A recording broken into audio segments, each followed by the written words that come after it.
Mr. Brady here. All right, we'll go ahead and I'll call this meeting to order of the Cuyahoga County Council, Committee of the Whole meeting for Wednesday, July 10th, 2013. If the clerk will please call the roll. Calling the roll, Mr. Rogers. Here. Ms. Simon. Ms. Simon is absent. Mr. Greenspan. Here. Mr. Miller. Here. Mr. Brady. Here. Mr. Germana. Here. Mr. Gallagher. Here. Mr. Schron. Here. Ms. Conwell. Here. Mr. Jones. Here. Ms. Conley. Here. There's a quorum. Great, thank you. Thank you, Madam Clerk. I appreciate everybody being here today, not only the members of the committee, but also those in attendance. This is a continuation of a series of meetings which started yesterday, and hopefully we'll be able to get through these 15 items by tomorrow. Just to rehash our expectations here today, we'll actually be taking votes on as many of the proposed amendments as we can get through today. We're scheduled to be here till 5, and we'll see where we go. These items we cannot make amendments to. We either vote them up or down as presented. When I say up or down, there'll be a motion will be made to refer the matter to committee for recommendation that it appear on the November ballot, or there'll be a recommendation refer to council that the item not be placed on the ballot. Those are only two choices here today. If any member wishes to make any amendments to any of the proposed amendments, those will need to be done through a separate resolution. Not a proposed or substitute, not a substitute, but a new resolution, which we do have time. The clerk will need those by July 16th in order to be placed on the July 23rd agenda for first reading. So those are kind of where we are right now, and we'll just begin. Before we begin that, though, I will open it up for public comments relating to the agenda. Thank you, Mr. Chair. I'd like to let the record reflect that Ms. Simon is in attendance. A Mr. Greg Coleridge has signed in to speak.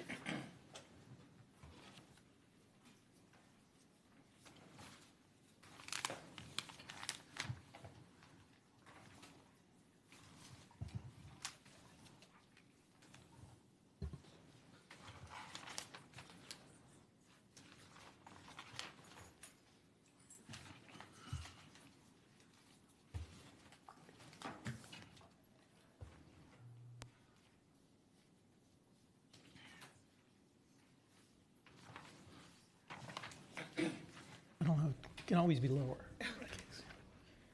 Good afternoon, Mr. Chairman and members of County Council. I'd like to make some comments, if I might, concerning the proposed amendment number 2 on your list that you will hopefully consider today related to campaign finance. As you may know, this is an arena of discussion that has come before a subcommittee of the whole here in the past, directed to hopefully all of you eventually to enact some version of. As many of you know, there was a separate committee chaired by former county prosecutor Mr. Mason, who developed, along with many of us here assembled, some recommendations. And I guess just to make preliminary comment, and I know others were somewhat disheartened that none of those specific recommendations seem to have found their way to what is presented before you. At the very least, would have thought that the proposal to create greater disclosure requirements, namely electronic disclosure, would have minimally been something that would have hopefully been without much disagreement and debate. As you may know, there were other provisions that this subcommittee came up with concerning lobbying requirements.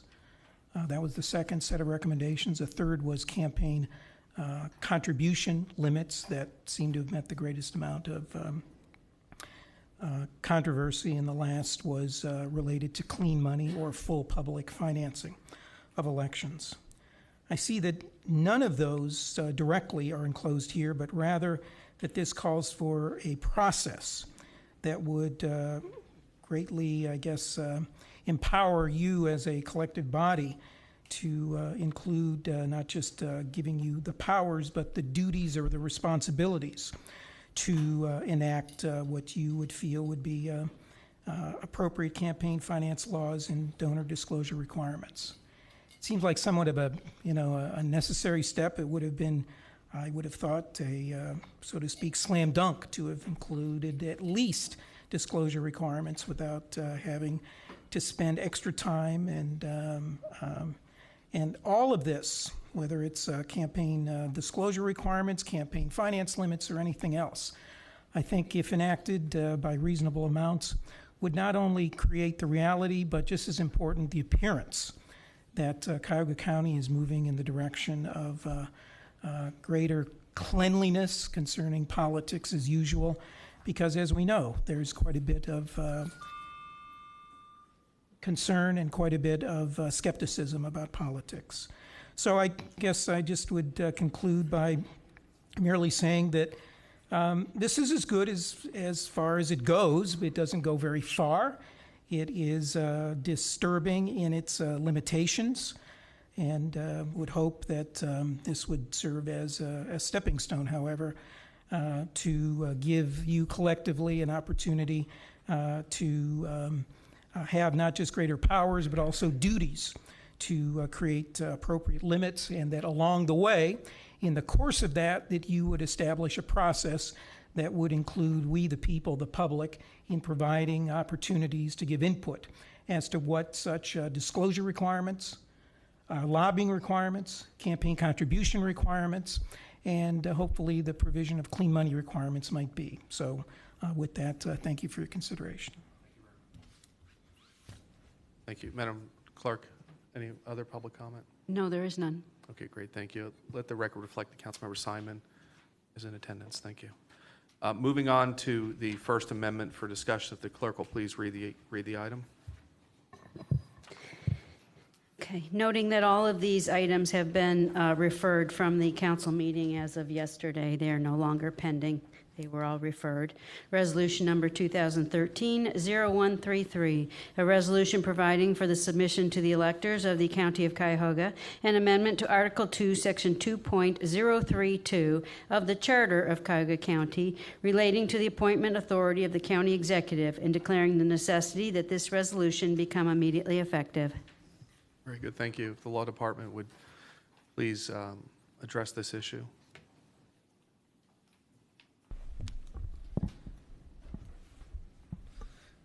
Thank you, Mr. Chairman. This is the First Amendment proposed as part of the Charter Review Commission. It includes amendments to, or it is an amendment of Section 2.03, subsection 2 of the County Executive's appointment authority. This amendment includes 3 substantive changes. The first of which is the change from a 30-day window of time in which council can confirm appointments made by the county executive and changing it to 60 days. Second, subject to the appointment of emerging or underrepresented demographics, the county executive and county council are now required to use good faith efforts to consider such emerging and underrepresented demographics in making appointments. And finally, the third change in this amendment would create a provision permitting the county executive to make an interim appointment for officers and directors to serve for a period not to exceed 120 days. And that interim appointment may only continue beyond that 120 days by extension or reappointment if confirmed by council. Okay, very good. The one other thing I believe that's an amendment to this is that the 60-day clock begins once we receive, all the qualifying paperwork and certifications, correct? Is that what that, in the first paragraph, the bolded, subject to any applicable qualifications?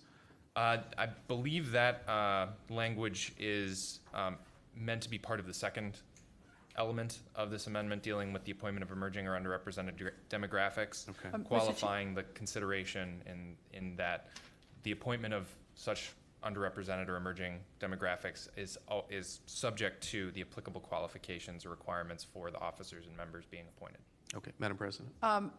Unless I misunderstood, we will not accept a candidate for a nomination to an office. The clerk will not accept unless it's accompanied by the documentation. So if you have to be a medical doctor or a lawyer, we won't accept it for filing until you give us the statutory requirements and qualifications. So we put that limitation on in terms of accepting documents and a resume and information. So you can't just send us a letter that says, I'm nominating John Smith to be medical examiner. You got to send us the resume, the qualifications, and all those in one packet. Okay, all right, very good. So within this proposed amendment, there are three changes. We cannot amend any of these changes. A movement of this forward would mean that the vote would be to affirm all three changes. So with that said, I'll open the discussion up to the committee if there's any discussion on any or all of the proposed subparts of this amendment. Mr. Brady? Thank you, Mr. The Chairman. motion for discussion? Okay. So I'll entertain a, so this motion is, how do we make this motion? Because we're not making a motion to, what is the motion that needs to be made for these? Mr. Miller? I think that we can just entertain general discussion until we get a sense of where we want to go, and then a motion in one direction or the other can be offered. Okay, very good, thank you. Mr. Brady? Thank you, Mr. Chairman. This is not directed at this motion, but I thought it would be, it's a point of clarification for me and just a sense of kind of clearing the air before the discussion begins. We obviously have quite a few amendments here in front of us to take into consideration. Is it not true that if we chose to, that we could put some of these, because we may deem many of these to be worthy, that we may put some of these on the ballot this fall, maybe put others on the ballot next spring. Is there anything that would prevent us? Does anyone know anything would prevent us from I believe the interpretation, because the charter specifies that it must go on the next general election, which would be this November. Okay. So if the decision was not to. So that's the reason, I'm sorry, I don't mean to interrupt, Yep, no. that's the reason, obviously, that I asked the question. Now, given that that's what the charter says, if we turn down, if we decide that if we determine collectively that we think there should only be so many amendments on the ballot this fall, there's nothing that I know of that would prevent us from putting an amendment on the ballot next spring, regardless of what the charter says about these amendments this fall. No, that's correct. So to your point, if I understand it, this item in particular, if this was an item that the committee or council wished not to be placed on the ballot this year, but felt it was a worthy initiative, the council then would vote not to put it on the ballot, come out of this committee referral not to be placed on this November's ballot. It would effectively fail, or it has a motion, it doesn't go anywhere. Then council could reintroduce it as a resolution to be placed on the May ballot. Yes, so that. Mr. Miller? Chairman, one little correction, which is that the Ohio Constitution says that county charter amendments may only be placed on the ballot at a general election. And so whatever we decide not to do this November, then November of 2014 would be the next opportunity. Okay, I stand corrected. Mr. Straw.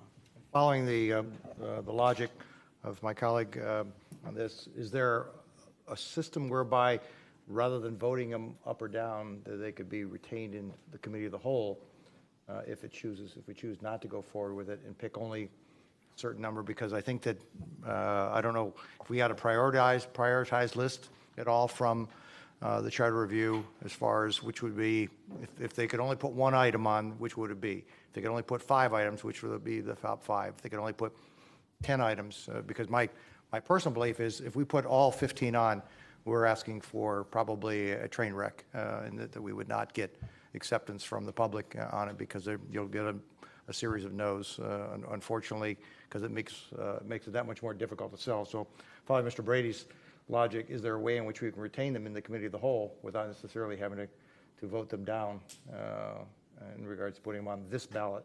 Still in keeping with Mr. Miller's suggestion that it has to be on a general election, which means another November from now, but that's better than saying we reject an idea or a concept from the ballot as opposed to retaining it in committee of the whole.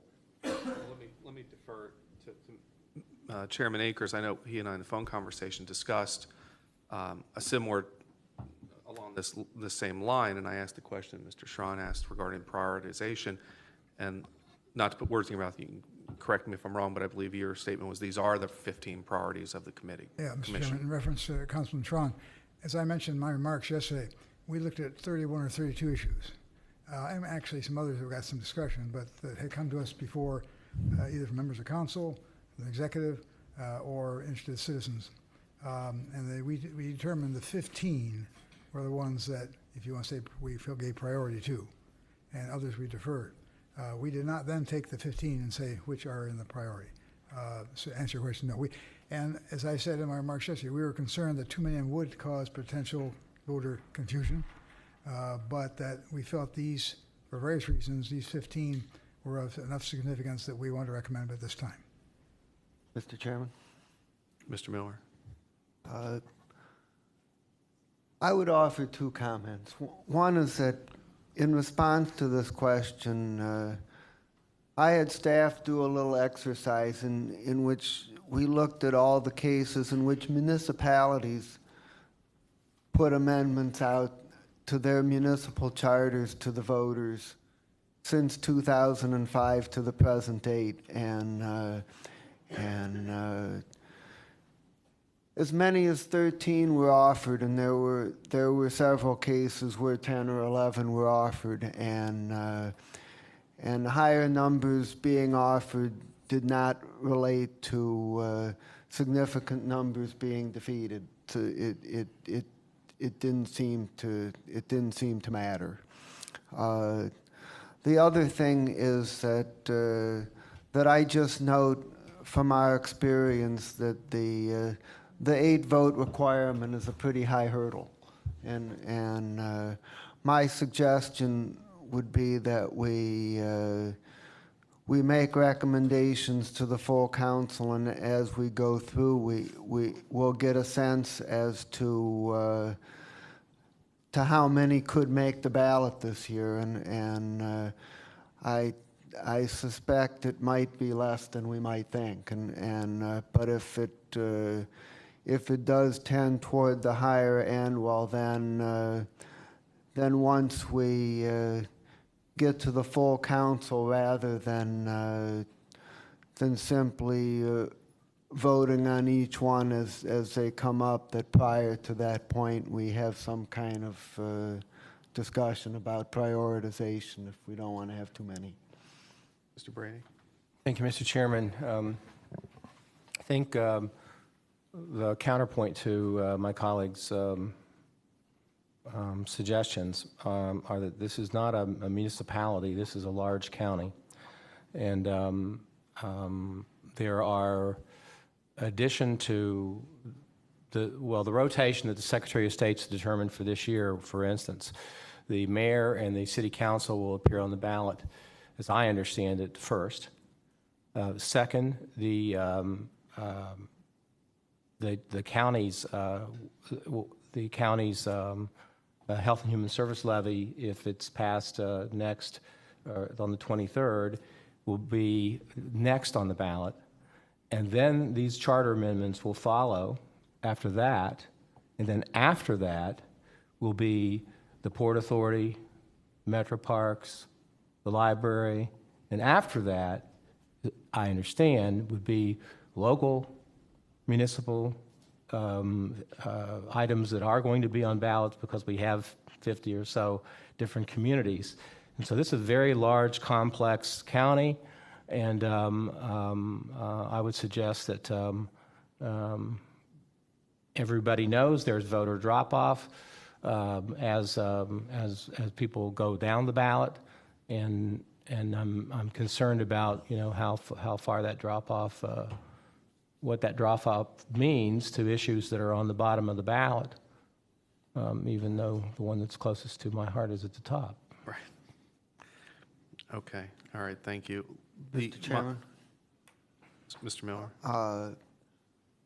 I would just say that I don't think my colleague and I are as far apart as it might appear. You know, I did the municipal exercise just to see, and I think that it suggests that we don't have to be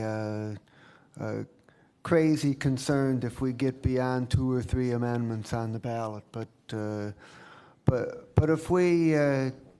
if we start getting beyond 5 or so, you know, I would be very open to prioritization. So I don't have a problem with that.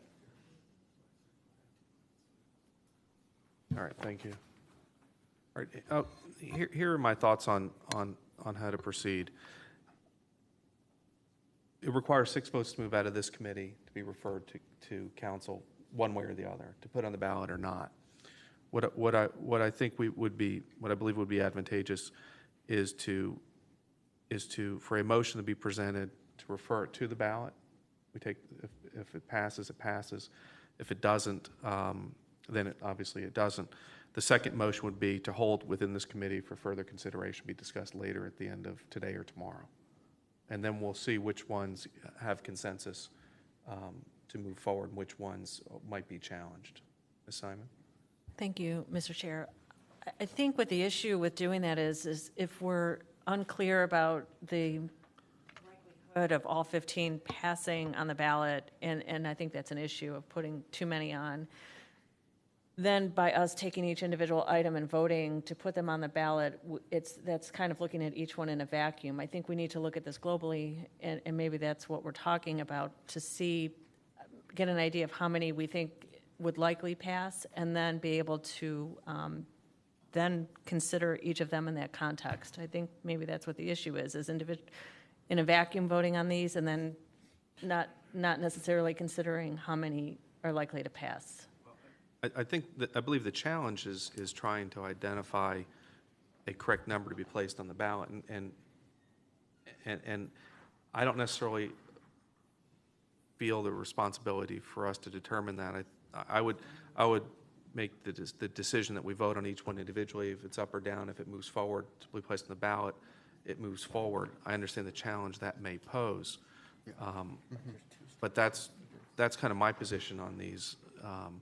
To start to look at them collectively, they each carry different merits and different weights. And to be honest, some of the discussion we had yesterday regarding, you know, in the introductory component, I'm not sure many of these will even go further after today anyhow. I think they'll fail, you know, they won't be referred to be placed on the ballot. This one, I've heard on this one in particular, there are some challenges. We heard challenges yesterday from the sheriff, which is a very important one, but there are challenges in some language within the sheriff's department. And of the 2 we heard yesterday, one of them we had some challenges that might prevent it from moving forward. So I would almost rather go through, take the vote, you get 6, it move to refer to the ballot. If it doesn't get 6, a motion could be made to hold for further consideration, or a motion could be delayed in this committee, or a motion not to place it on the ballot. Well, just if I can, or perhaps we can discuss and maybe go through them and see where we are. That's all. Yeah. Because if we say yes to 12, you know, then maybe some of us might think it's too many, and then maybe these ones at the bottom wouldn't get on because of that. I don't know. So maybe instead of taking like a full vote, at least see where we are and go through them in discussion and see if there's a consensus. Yeah, can we sort of take a straw poll on each one? I mean, just each person say whether you're favorable, non-favorable, and then, because if like a whole bunch of people say they're not favorable to one, then why should we waste time on it? Mr. Germano? Yeah, Mr. Chairman. You know, as I said yesterday about how the voters really had to take the charter and couldn't make decisions on every particular part, you had to either accept it or not accept it. And that was a big educational challenge for people to get their hands around that whole charter. So it's my opinion that This has been a big change in government. I think people know that it wasn't perfect, and I think these changes, some of them are very understandable, and I'm not worried about getting no votes. I think probably just because of the reception we've had as a new government, it's generally positive, and I think we're probably going to have a situation where people are not going to be voting no. This is not tax issues. This is good government, and a lot of these things make sense. So I agree. Let's just see how many of these get passed, but I'm not worried about the volume because some of these are no-brainers. I mean, it's just tweaking a charter that can be improved. Mr. Chair. And this is a question to you, Mr. Chair. Just want to know, in going through these, my concern is, in your way, and I kind of agree with you, but once we determine and we vote down something because it might be a section that we're not happy with, we are still going to be allowed to make amendments to that. So I just want to be clear that it still can possibly make the November ballot. It would be correct. It would be a separate independent resolution, but you're right. The concept could come forward again in another resolution. That's correct. Okay. You only have to the 16th to do that.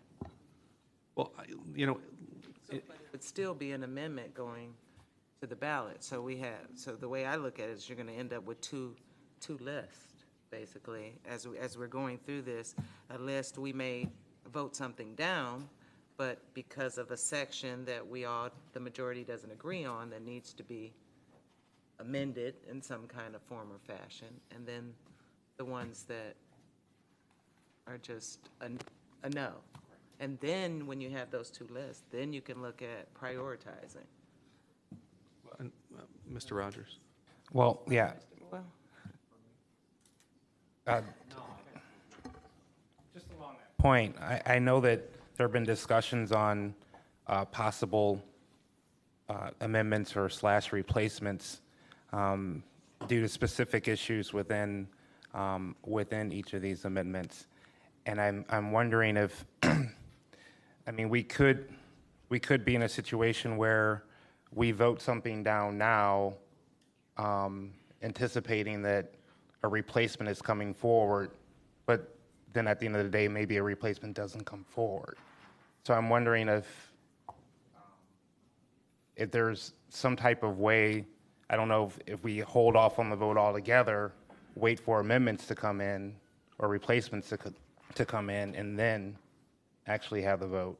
Because now, I mean, there is a jeopardy there that we could vote something down now and an amendment not come by the 16th. Mr. Miller first. One of the things that was discussed in setting up this procedure was whether the ones that were not recommended would be voted down on second reading at the next council meeting. And it was decided not to do that and allow for the full 3 readings on all of them for the very reason that you, Councilman Rogers, suggested. It's only a recommendation from this committee, and if we recommend that something be turned down because we're anticipating a replacement, and if the replacement doesn't come forward and we decide that the original idea was good enough as it is and we want to move forward with it, well, the full council can still do that because it was only a recommendation, and we can pivot if we need to. Simon.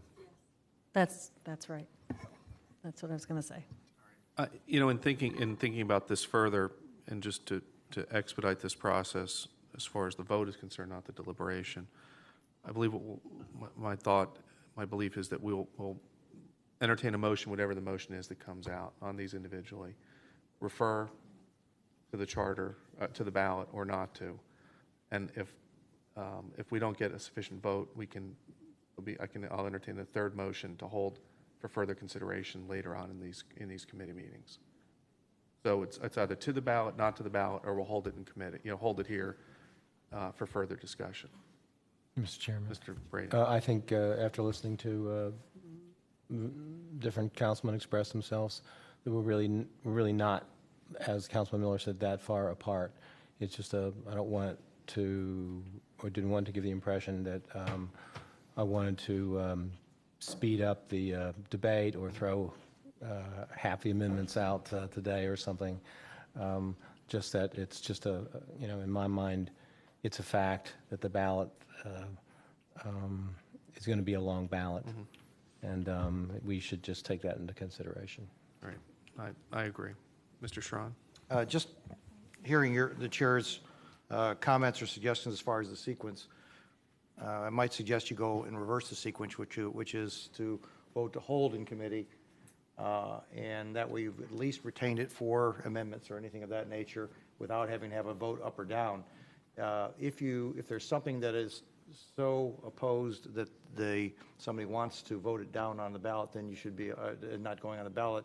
Then take that as your second vote, as opposed to the holding in committee, and start by holding everything in committee. That way you have not voted anything down at that point, and you have the ability to amend with language subsequent to it, as I think Mr. Rogers was suggesting. I don't believe the charter gives us the flexibility to do that. We either have to vote yes or no on these, and not an amendment is. If I may, Mr. Chair, and I don't want to speak for the law department. I mean, the understanding that we've had is from administration, I believe, from the Charter Review Commission itself, was that all of the recommendations that were presented to the council, each one of them by charter, I think in 1209, the council has to, within 60 days, thumbs up or thumbs down on each one of those recommendations. Now, if there is a decision from, my understanding, again, I don't want to speak for the law department, but the recollection that I had was that moving forward, suppose, and a perfect example would be the one that's right in front of you now regarding section 2.03, where there are 3 separate components all built into this one charter change. Suppose this council says, hey, provision A sounds great, but we don't want B or C. Right. I think the process then would be that the council as a whole would have to reject it. Right. Would have to be redrafted as a separate exactly. amended resolution to move forward from that piece. So the amendment process, I think, cannot, the way that I had understood it from the law department, really has to come after the rejection of the recommendation itself. And if I've spoken out of line, I apologize, but that certainly was my understanding. No, that's it is correct that within 60 days, every one of these amendments has to be voted up or down. We all have the understanding that voting it down doesn't mean that it's being killed, that you could alternatively have a different resolution that substitutes it, or it's being voted down because you want to put it back on the ballot as its own resolution at a different date. But every one of these amendments has to be voted up or down. Now, there is, if you have an alternative resolution, I don't think there's anything prohibiting the council from going through with the alternative resolution. Now, there is no requirement to vote this one down to start the new resolution coming as its own amendment, but every single one of these has to get an up or down within the 60 days. Okay, Mr. Some form of discussion is needed, because I know we have our July 16th deadline, but do we have any proposed amendments from council, or is anyone entertaining? There are four proposed or discussion points taking place right now. So yes, there are. So this, going back to my original point, so I believe it's important that we give an indication that this committee wants it on the ballot or not, so that these amendments can move forward. And I know we're concerned about ballot fatigue and where this stands in relation to, I met with my mayors this morning, and some municipalities are having their own levies and their own issues on the ballot, their own elections, and being concerned about the length of the ballot and what it's going to look like. It's a balancing act we need to obviously be aware of, but at the same time, we need to, in my opinion, focus on each one of these individually and give it its own individual attention and move forward to recommend it be on the ballot or not. Mr. Madam Chair, I President. think we need to, let's start going through them, like particularly with item 1. I have no Sure. problem with the first and the third section, but I have a problem with the second section. Let's see if there's other people that agree with me, disagree Sure. with me, and then if everybody's in agreement, we can move on. If not, we can talk about an amendment or whatever. Mr. Chair, Or, yeah, or substitute, right. if I may just very quickly, Yeah. because and I'm reading the charter again, it says that the council shall vote on each one up or Right. down.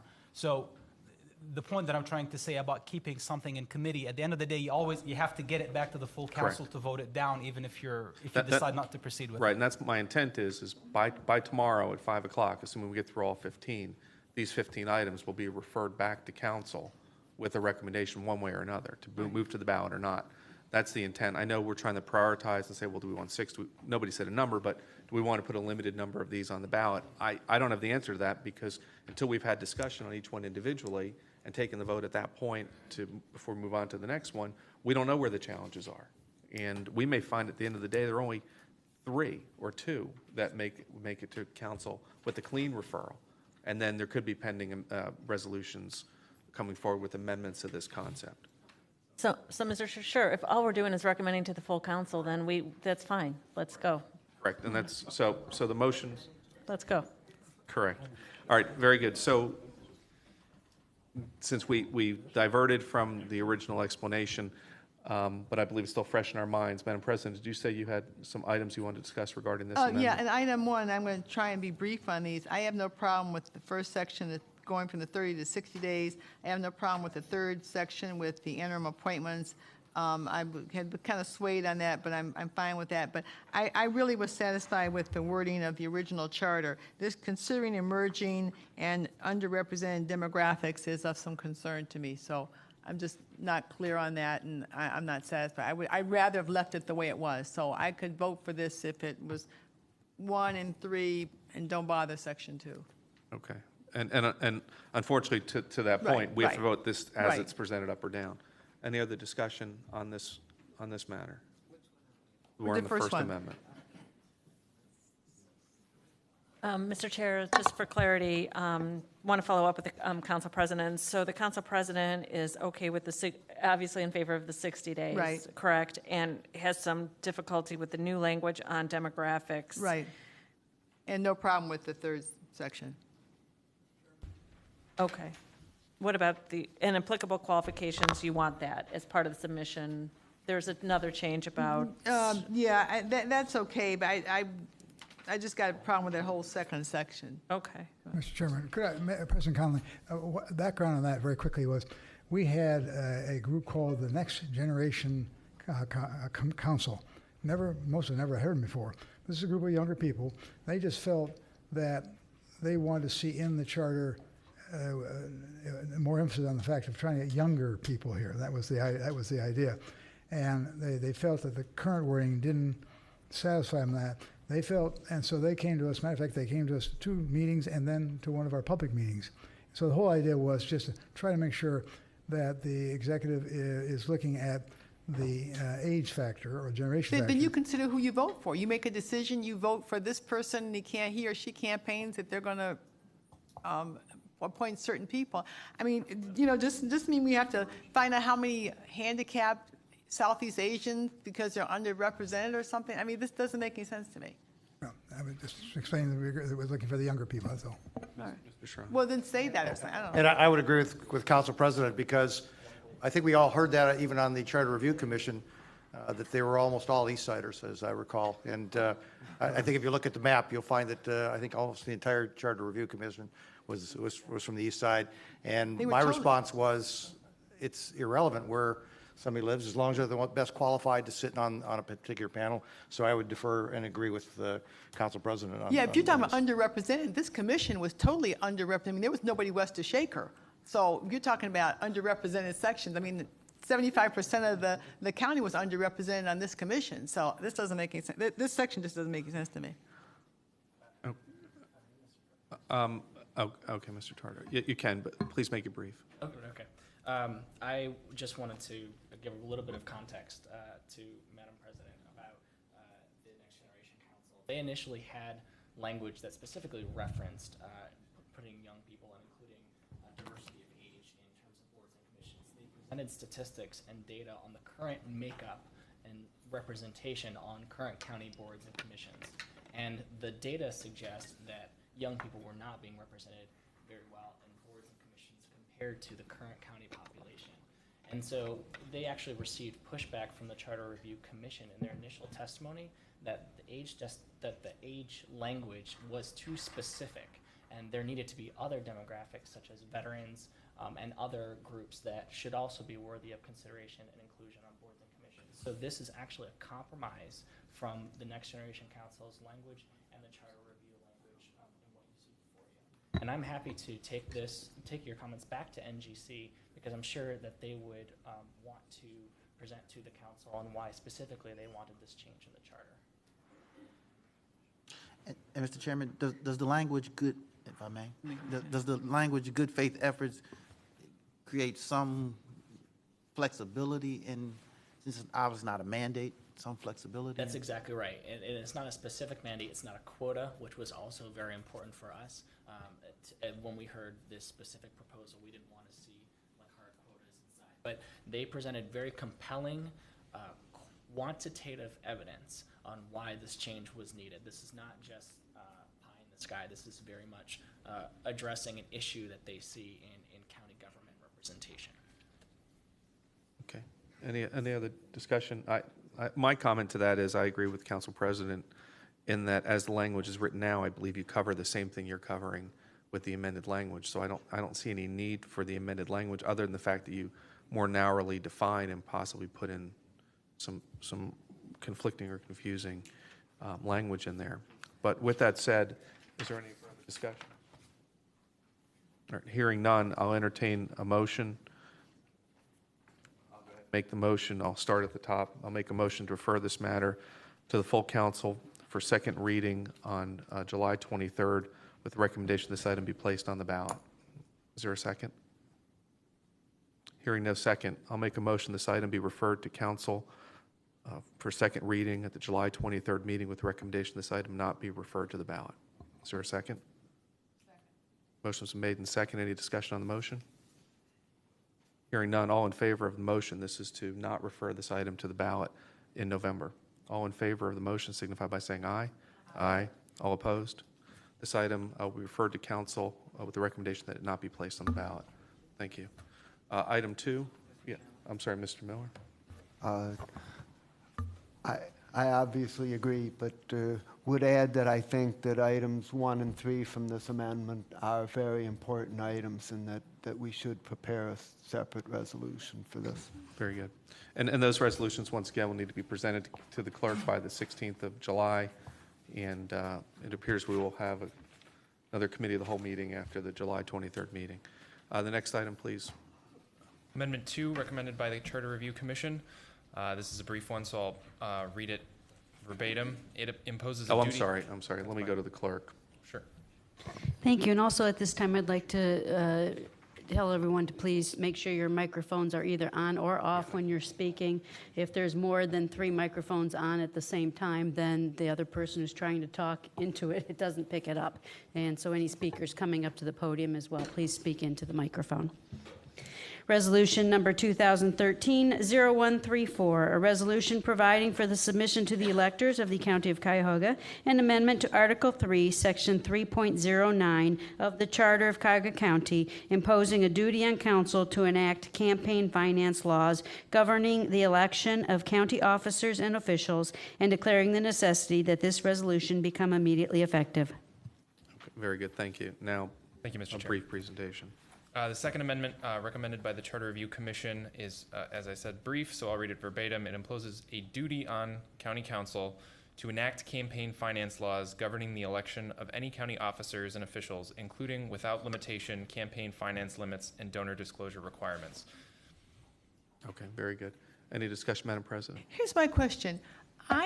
Does this amendment give the power to enact campaign, or does it require, because I don't understand how you can require a legislative body to pass a particular act. The Constitution can't require the Congress to pass an act on anything.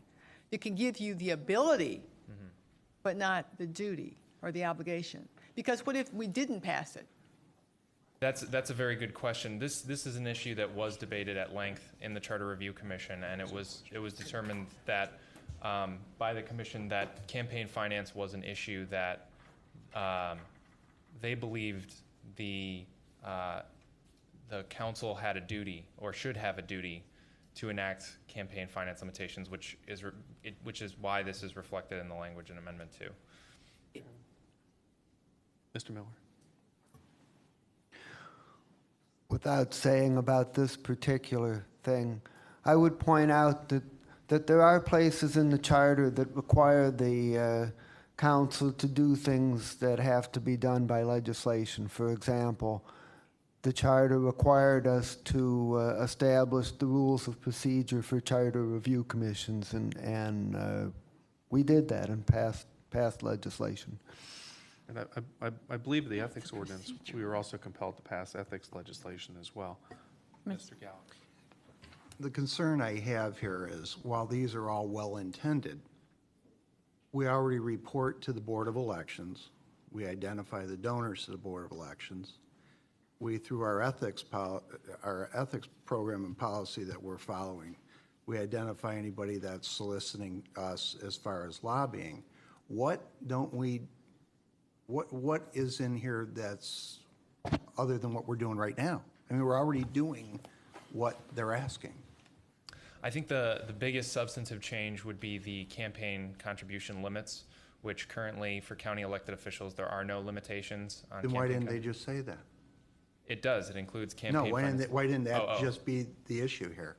I believe the idea is that they didn't want to narrow the scope of the council's power to enact other requirements as part of campaign finance reforms, including donor disclosure requirements, transparency issues.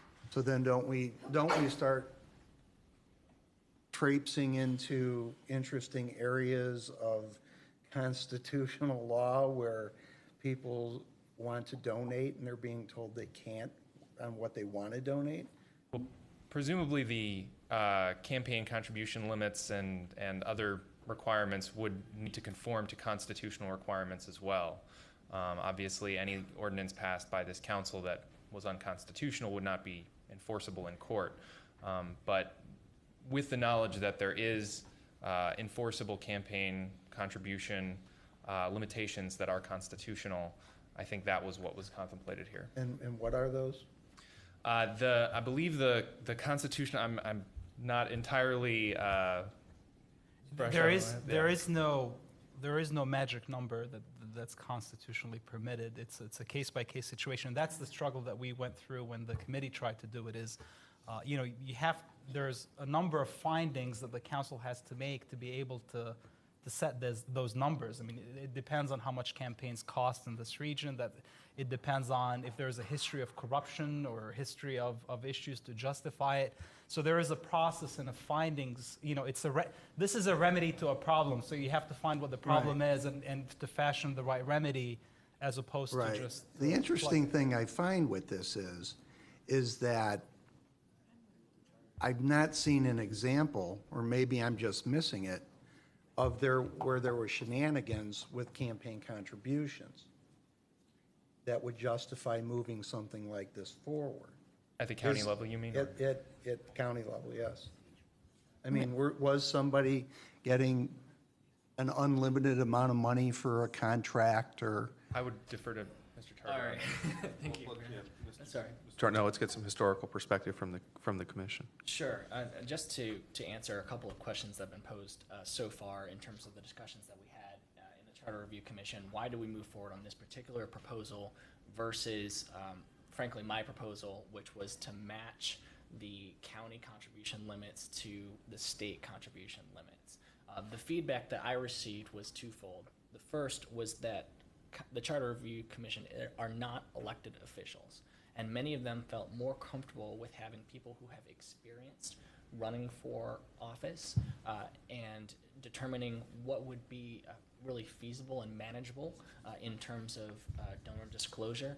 For example, I really was pushing for donors to be entered in digitally so that a person would be able to search on the county website on who donated what to what individual. You can do that now on the Board of No, with all due Elections respect, website. sir, currently it is in a PDF that a person can request publicly, but they're handwritten notes. So you cannot digitally search for a particular donor to a particular candidate for county office. Right now, it's just in a PDF form, and it's not digitally But it can be searchable. searched. I mean, I've done it.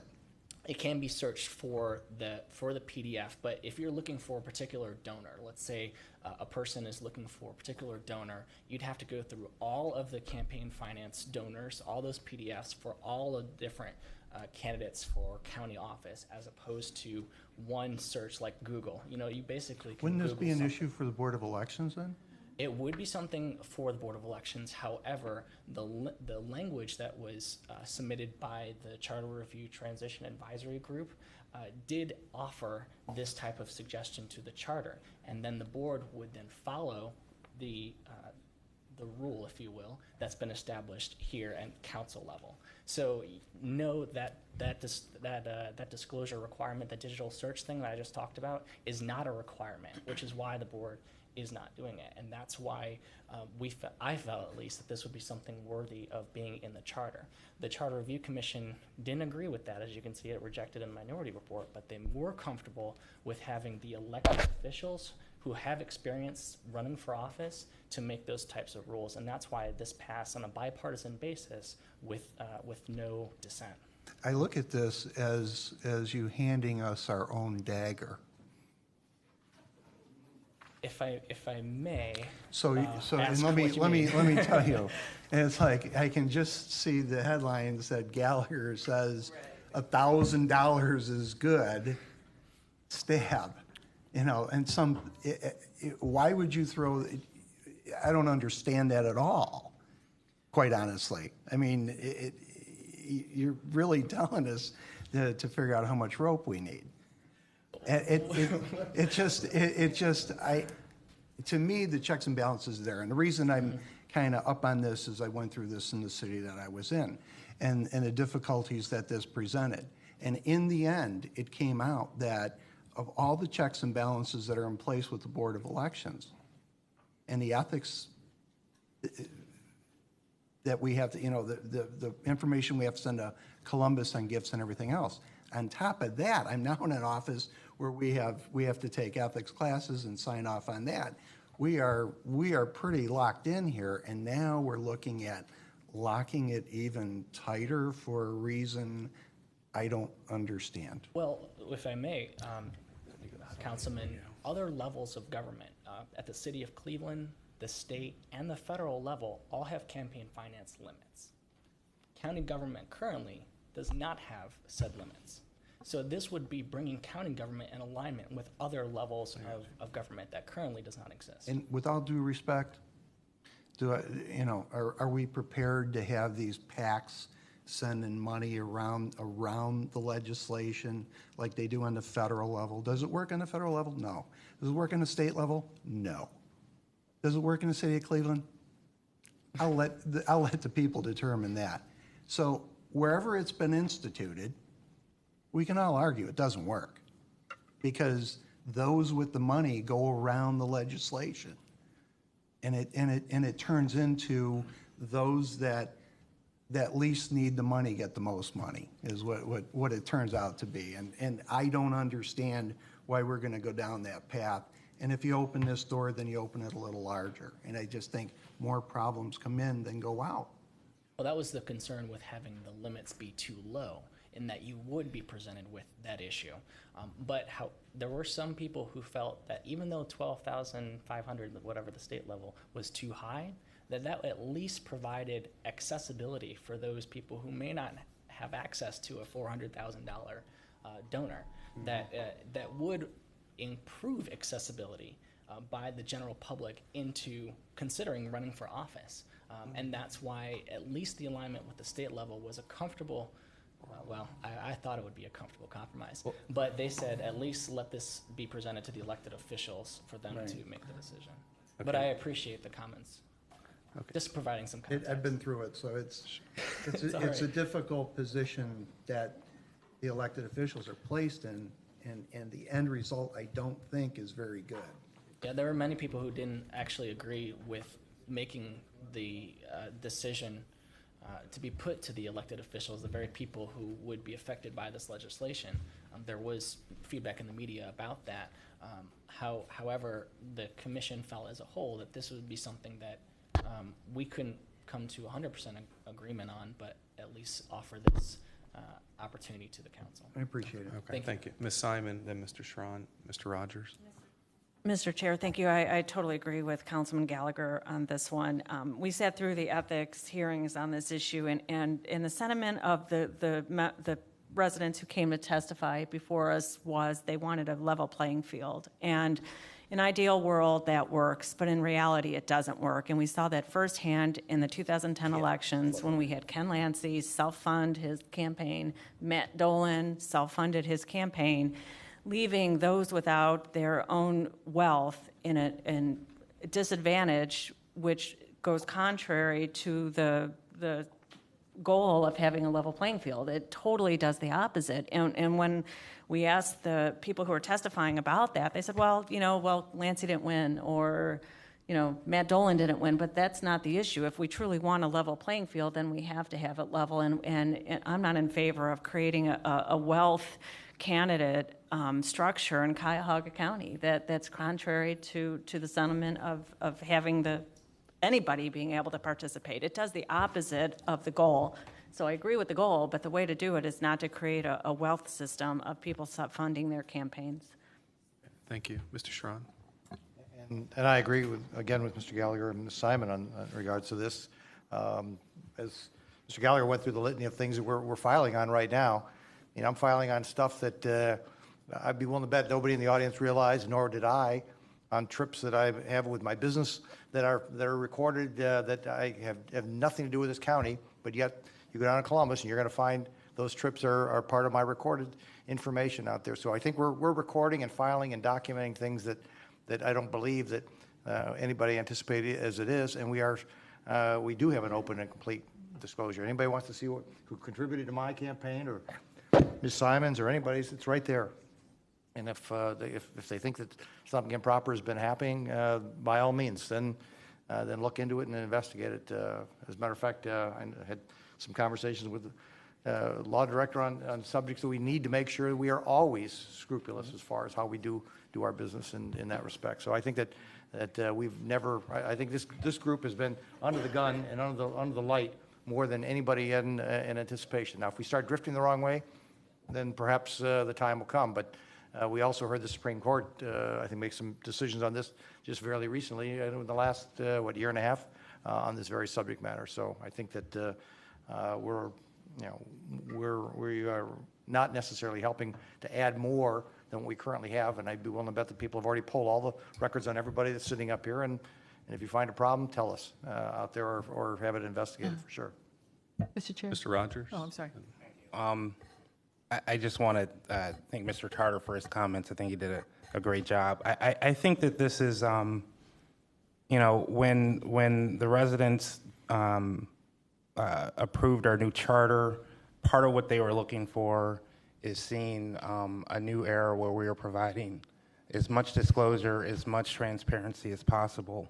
And I like this. I like this amendment because it gives us the ability to reopen up this discussion around campaign finance, and it doesn't tell us what we need to do.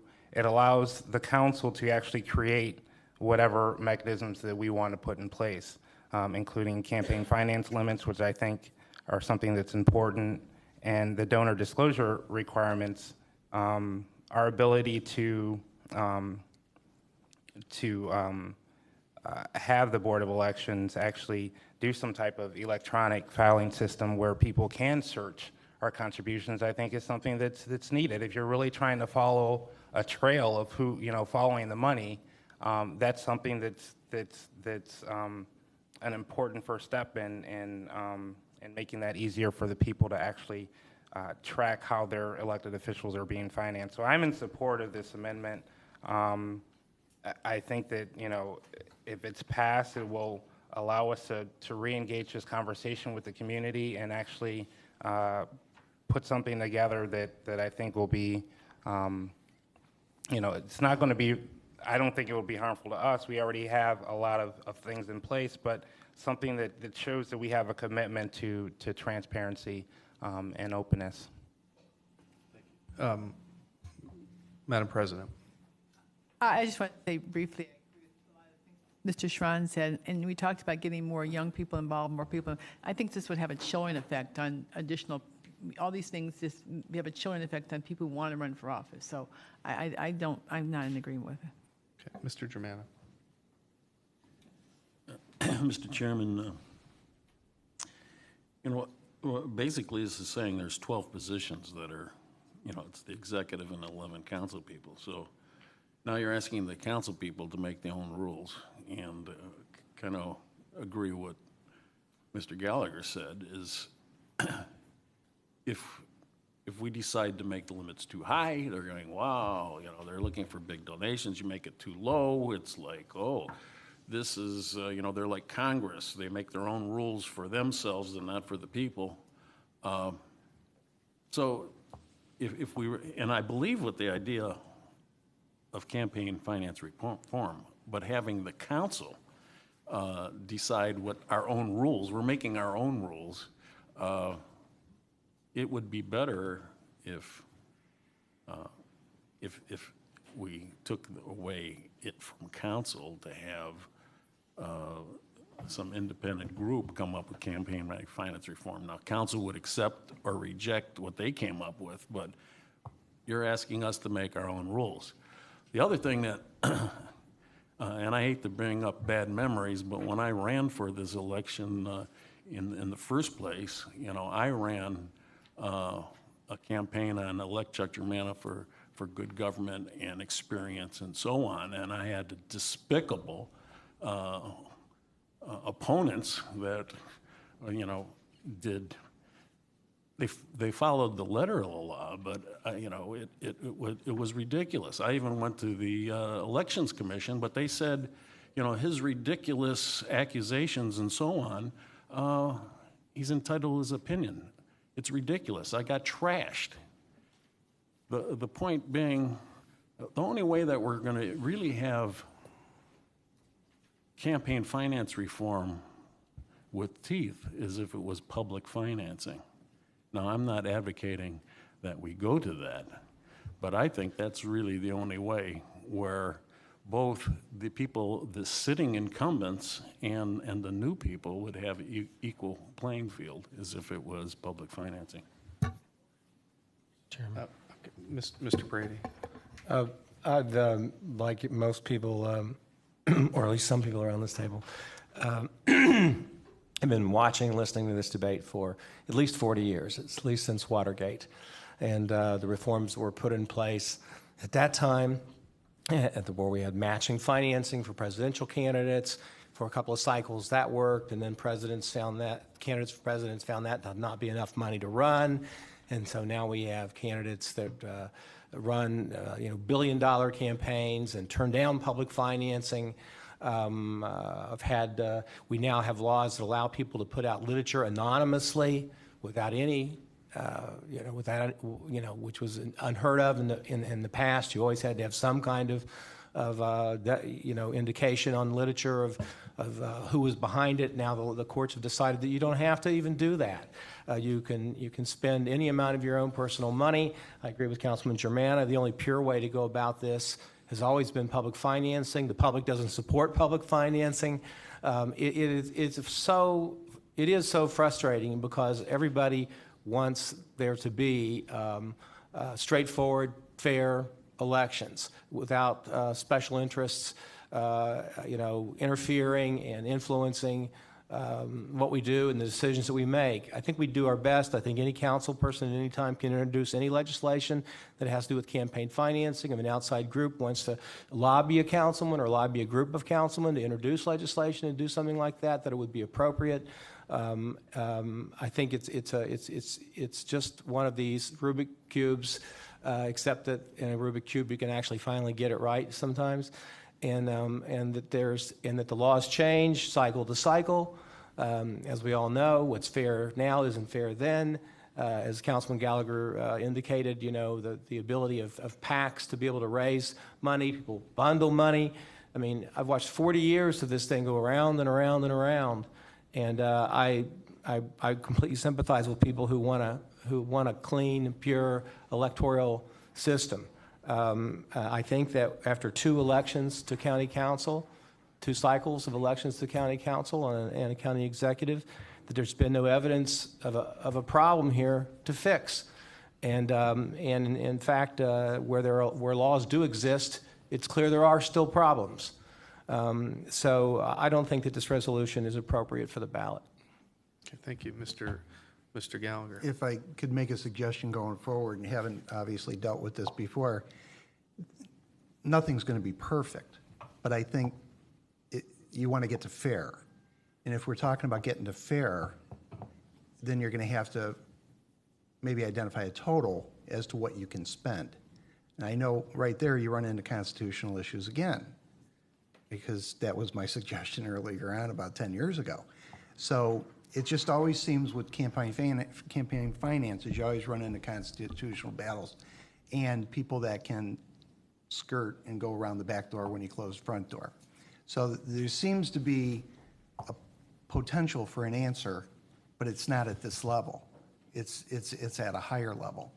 And then they have to bring that to us. I don't think we need to bring that to them, because I don't think, quite honestly, we can provide something that would be without challenge going forward. And again, I think if we're looking for balance, we're looking for fair, then fair would be a number. And then to Ms. Simon's point, then somebody with the means to self-generate enough dollars to support their own campaign, they're going to scream that it's not fair, and that they're constitutionally being challenged. So it's a dog chasing its tail, and I've been through it before. I had a headache from it before. I'm getting a headache right now. So I think we should just move on. If I could just comment on one thing you said, I will say that the commission did debate putting specific numbers in the charter, and I think the concern came up that if you do put specific dollar amounts in the charter, those numbers could then only be changed by charter amendment. And so this was, I believe, the compromise position. Again, it's not perfect, but I think it in terms of empowering and obligating council to act on this issue in some way. It's not an argument without merit, certainly, but it's a very difficult square to put in a round hole. Mr. Germano. Thank you, Mr. Chairman. And just one other point that I failed to mention. I think incumbent council people are at a disadvantage already, because we're bound by the ethics law that we have on what what we got to disclose. I mean, that's all spelled out in the ethics policy of the county that we've adopted. And you know, anybody that's running for office is not going to be bound by those same ethic policies that we have for ourselves. So that is, thank you. Just before, I have a statement before. Madam President, he's talking about dogs and daggers. I don't know if we get bit or stabbed sitting next to Mr. Gallagher. I don't know how you do it all this time. Well, Mr. Germano tells me 1/3 of all claims are dog bites, so we're covered here. Mr. Chairman, if I may state the obvious, the entire council is aware of it just because of the visuals. These are the Charter Review Commission's proposed amendments. These are not the law department's proposed. So Mike's standing in there. He's not advocating for it. I just. No. I think we're all aware of that, and I appreciate it. And to this point, then I'll make a motion. This was obviously an item that I proposed to council, and we heard in committee 2 years ago. And I'm in favor of this, of campaign finance, and actually specified dollar amounts to be consistent with the state legislature, which our districts are roughly the same size as our state house members. So I would be in support of this measure. I understand all my colleagues' pros and cons and hear the issues. It's just, once again, it's what we believe in, and at the end of the day, that's the way we vote. So with that said, I'll go ahead and make a motion if there's no further discussion. Well, to make this even more obvious, in my district, there was a candidate spent $2.5 million in a state house race. $2.5 million. Okay. Very, very good. I will make a motion to refer this matter to the council for second reading on July 23rd with the referral to be placed on the ballot in November. Second. Motion's made and seconded. I believe we've already had enough discussion on this topic, so we'll just call right for the vote. All in favor of placing this item on the ballot signify by saying aye. Aye. Can you do a roll call? I think a roll call would be appropriate. All right, we'll do a roll call vote on this then, Madam Clerk. Okay.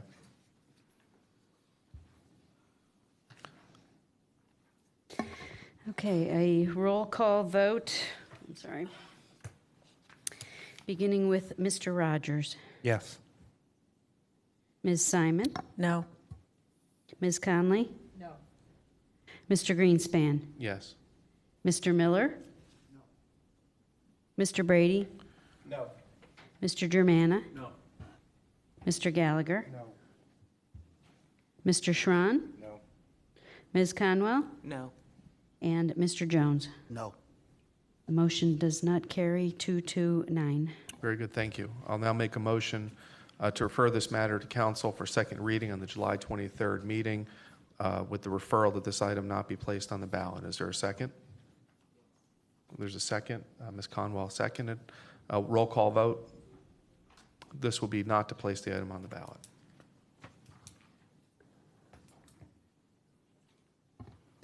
Calling the roll to not place the item on the ballot. Mr. Rogers? Ms. Simon? I guess that means yes. Ms. Conley? Yes.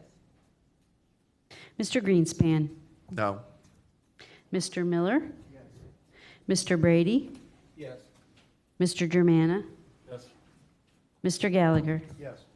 Mr. Schron? Yes. Ms. Conwell? Yes. Mr. Jones? Yes. Motion carries 9-2. And that motion is not to place the item on the ballot. Next item on the agenda, Madam Clerk, Resolution 2013-0135.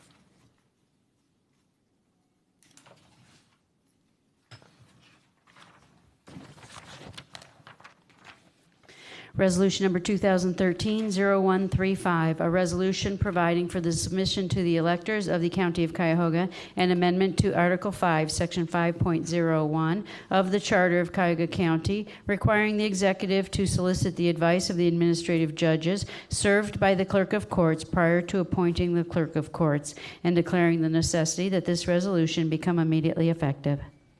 Very good. Thank you, Mr. Chair. This is amendment number 3 recommended by the Charter Review Commission. This was an item that received a lot of input. The commission ultimately, the issue determined was whether or not to change the appointing authority of whoever appointed the clerk of courts, particularly whether it should be moved over to the administrative judges. Ultimately, the commission determined that the county executive should retain the authority to appoint the clerk of courts, but that the county executive have the obligation to solicit the advice of the administrative judges served by the clerk of courts when doing so. Okay, very good. We'll go ahead and have discussion on this matter. Mr. Gallagher? Two issues with this. What standing would the appeals court have being a state court? As an appointing authority? I mean, if we're going to put the appeals court on there, why don't we put municipal courts on there? I'm sorry, I'm not sure I understand the question. I'm not understanding how the appeals court got on there. How the appeals court? Yeah, it's a state court. It would be the administrative judges served by the clerk of courts. I mean, it would be. Right, the administrative judge of the appeals court. Correct. Which is a state court. Right. We're a county of Cuyahoga County. Correct. The rationale behind this is that the obligation is on the county executive to solicit the advice. And if the administrative judges were to we're not placing any duty or obligation on those administrative judges at either the Court of Common Pleas or the appeals court to give that advice, but this requirement would be on the county executive. It seems to be like a splitting of the baby, considering we all know what went on with the situation with the clerk of court's appointment and the actions of the Common Pleas administrative judge, and her discontent with the present clerk but yet never raised the issue when her cousin was the clerk. Having dealt with this throughout the last few months, and I appreciate what the panel had to go through the last few months with all the people that were brought in, I find this kind of splitting of the baby kind of thing that just wasn't well thought out. I think we're just trying to appease people. And one of the problems that you run into when you start appeasing people is you get bad laws and you get bad things. To seek the advice really doesn't mean anything. But it could open the door to some court saying, well, they didn't seek my advice enough. He or she, as the executive, appointed a clerk of court after seeking my advice, but not enough of my advice. I advised against that person. Obviously, my advice wasn't sought or properly sought. And if you think that's not going to happen, and it shouldn't happen, we just went through it. We just went through it.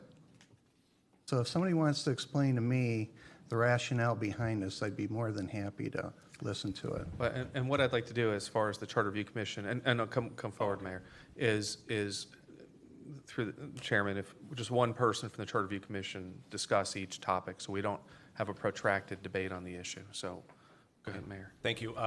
For the record, Sean Riley, on behalf of the Charter Review Commission. There was a great deal of thought and discussion that went into this proposal. We heard more testimony on this issue than I think we heard on any other issue. And what we attempted to do on this issue is what we attempted to do with every issue, and that was remove the personalities from our recommendation. Meaning, we're all aware of a lot of the history over at the courthouse and the clerk of courts, as well as the current poor relationship, if you will, between the clerk and the court, or the judges. We wanted to sort of step away from that and think sincerely about what would be the best possible outcome. Now, we heard testimony from a number of parties who said, leave it the way it is. Giving this appointing authority to the judges will create confusion and chaos because you'll have 40-some different judges weighing in on the appointment. None of them will take any responsibility for the ultimate appointment if it's a failure. And that was a point we made several times to the judges. On the other hand, we had a number of experts appear in front of us, including an expert from a group that studies state courts. And their view was that it was an improper role for the executive branch to play in the administration of judges, and that, in fact, the judges themselves should select who their clerk should be.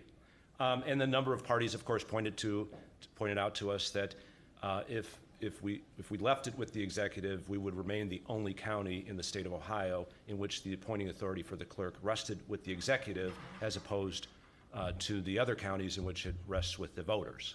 And then we were also pointed to other jurisdictions in which judges, in fact, select the clerk of courts.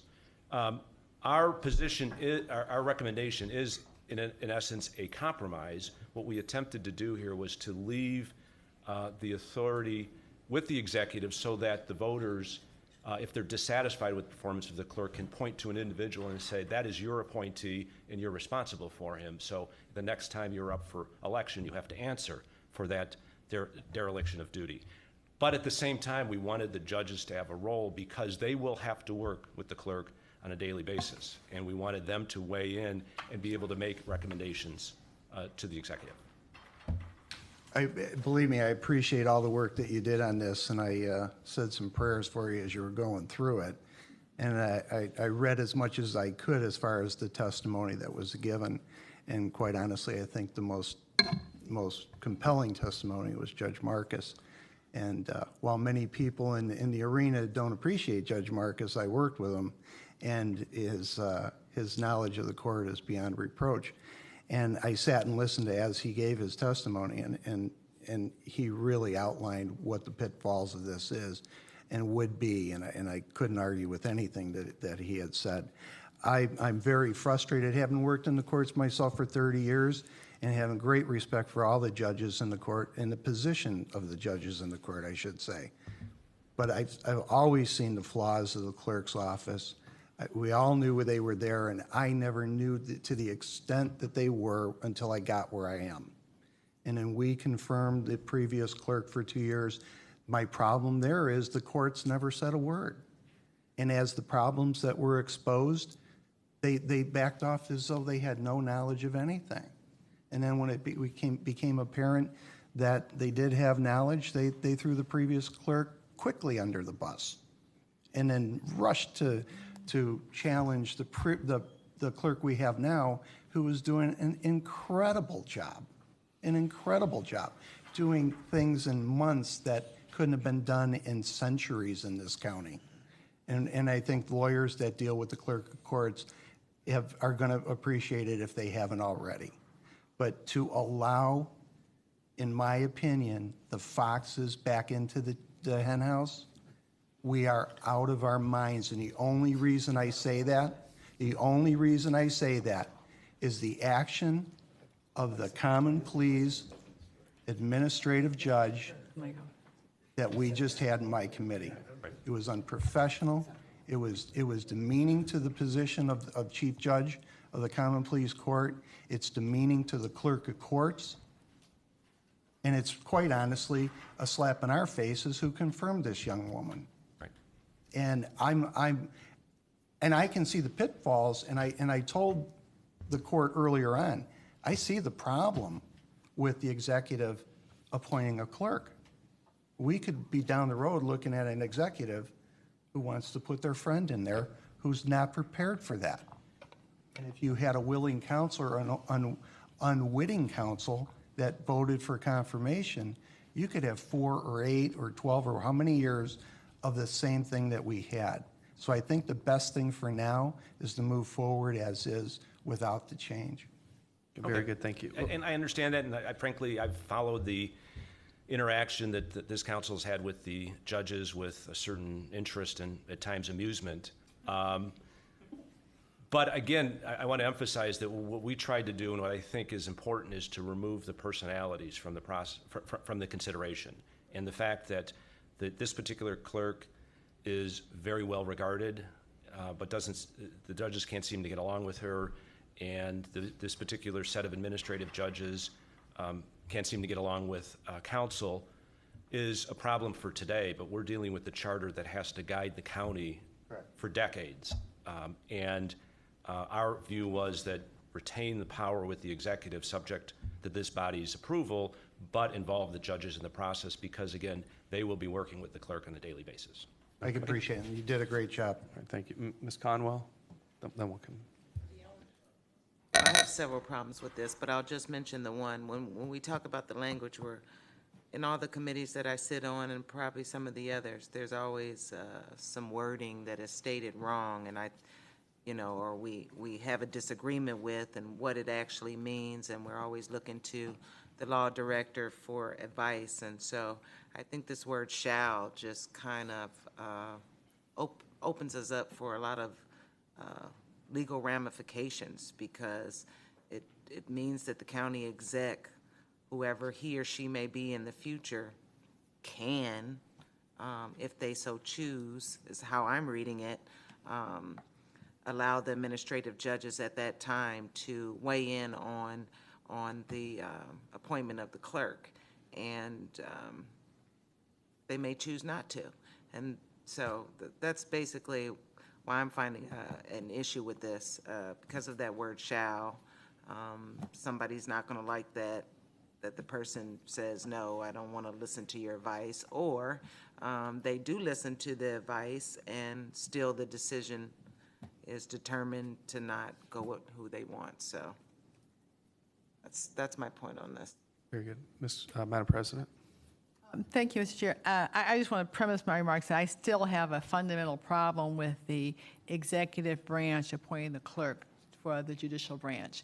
And I've studied this whole issue of separation of powers, I'm sure more than everybody in this room. But that being said, that's in the charter, and the charter provides for the executive to appoint the clerk. And the gentleman that spoke about, we were the only county in the state, we are the only county in the nation that has the executive appointing the clerk for the judicial branch. But that being said, I agree with the people that said this solicited the advice. This is a compromise verdict here of the first order, and it makes no sense. Leave the charter the way it is. I would, if I had my druthers, I would change it and have the clerk appointed by the judges, but there's no support for that. I'm in a minority position. But to say that you are, the executive shall solicit the advice, as Mr. Gallagher said, what if the judge says, well, I'm on vacation for the next month and you can't solicit my advice, or, you know, issues of some kind of a writ, I wasn't sufficiently solicited or something. It's just too vague and it makes no sense. So if it ain't broke, don't fix it. I think it's broke, but just leave it the way it is. Mr. Sharon.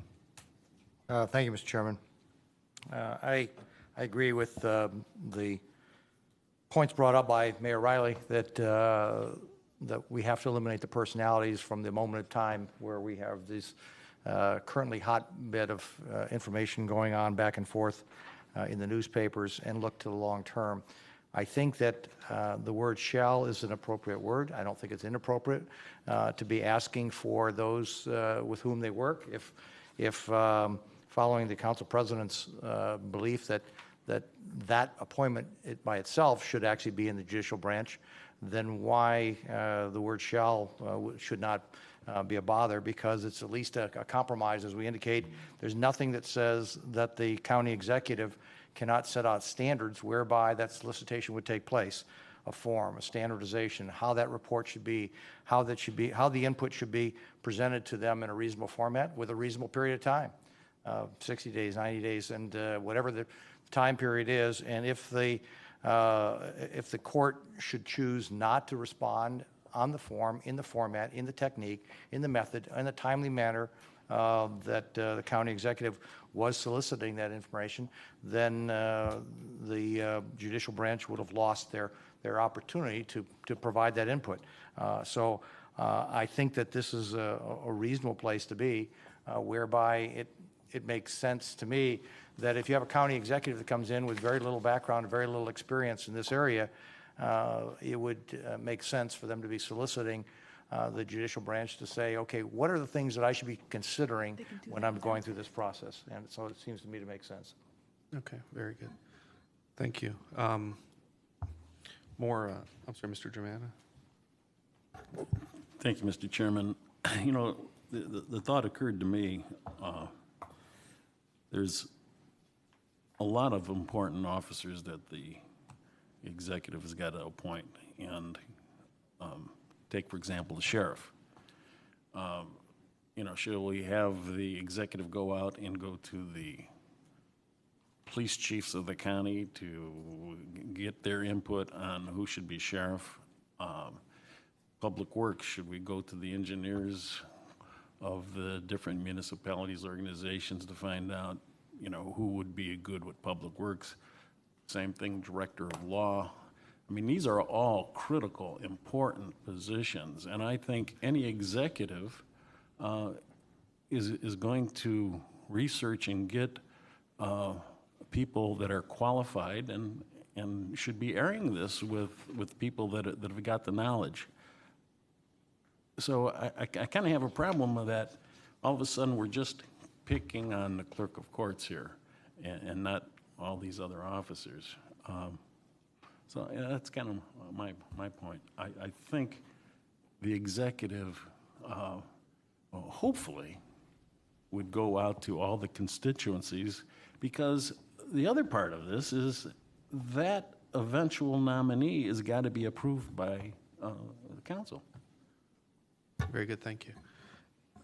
And hearing no other comments other than Mr. Gallagher's foxes and hens again, another animal reference. I am keeping track as this committee Do you think we proceeds. should call PETA on him?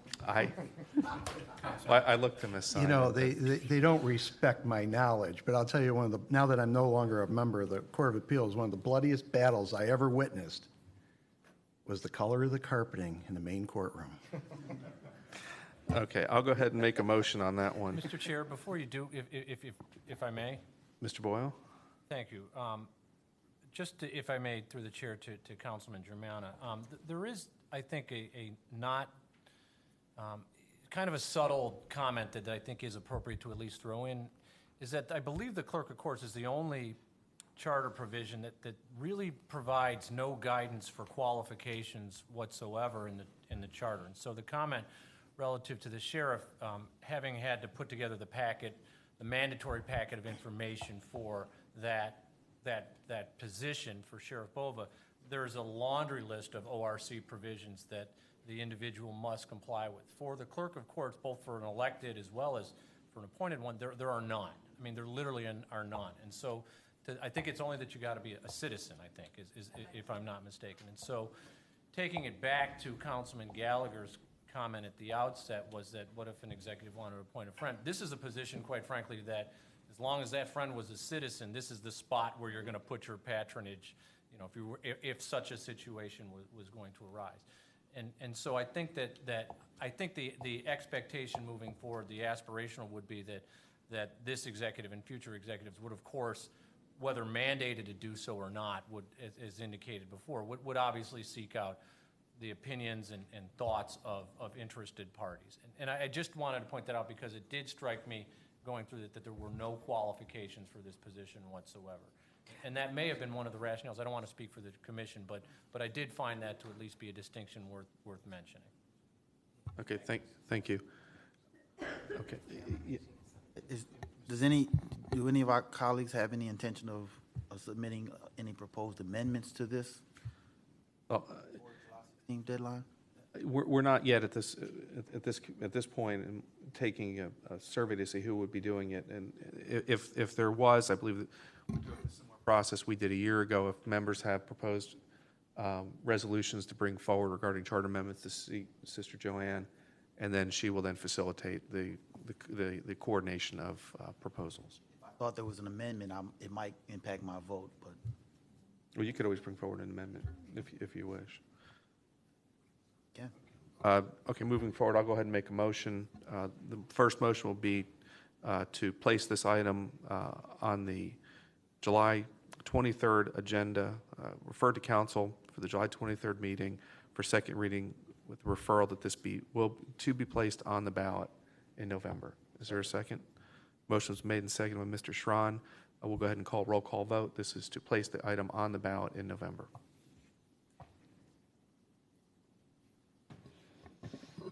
Calling the roll for Resolution 2013-0135 to place the item on the ballot. Mr. Rogers? No. Ms. Simon? Ms. Simon is not present at this time. Ms. Conley? No. Mr. Greenspan? No. Mr. Miller? No. Mr. Brady? No. Mr. Germana? No. Mr. Gallagher? No. Mr. Schron? Yes. Ms. Conwell? No. Mr. Jones? No. The motion is defeated. Very good. I'll make a motion to place this item on the agenda on July 23rd for second reading with the recommendation this item not be placed on the ballot. So an affirmative vote would be supporting a position not to place this on the ballot. Madam Clerk, will you please call the roll? I'm sorry. I need a second. I'm sorry. Mr. Miller? And Miller? Okay. All right, a roll call vote not to place it on the ballot. Mr. Rogers? Yes.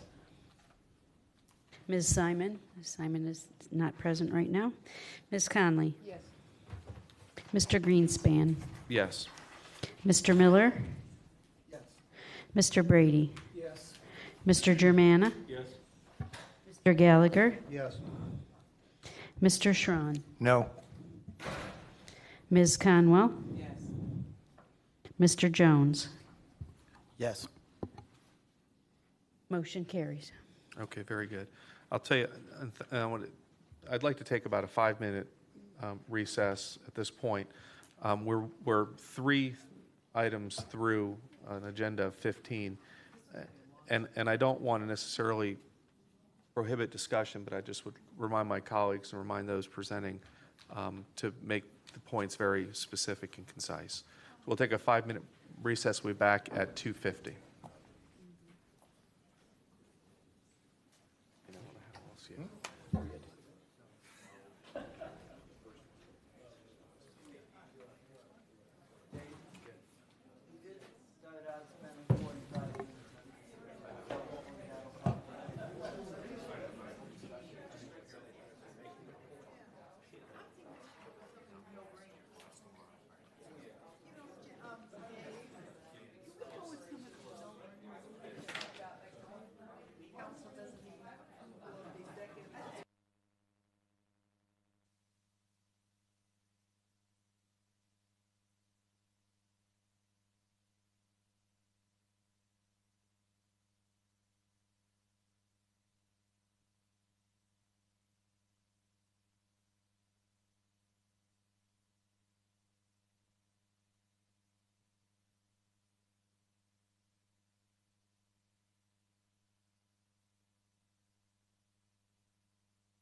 You ready?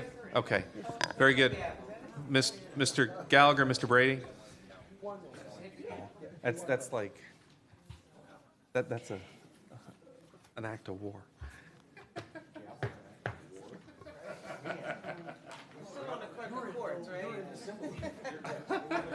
Yeah. Okay, very good. All right, we're back from our 5-minute/10-minute break. Madam Clerk, will you please read the next item?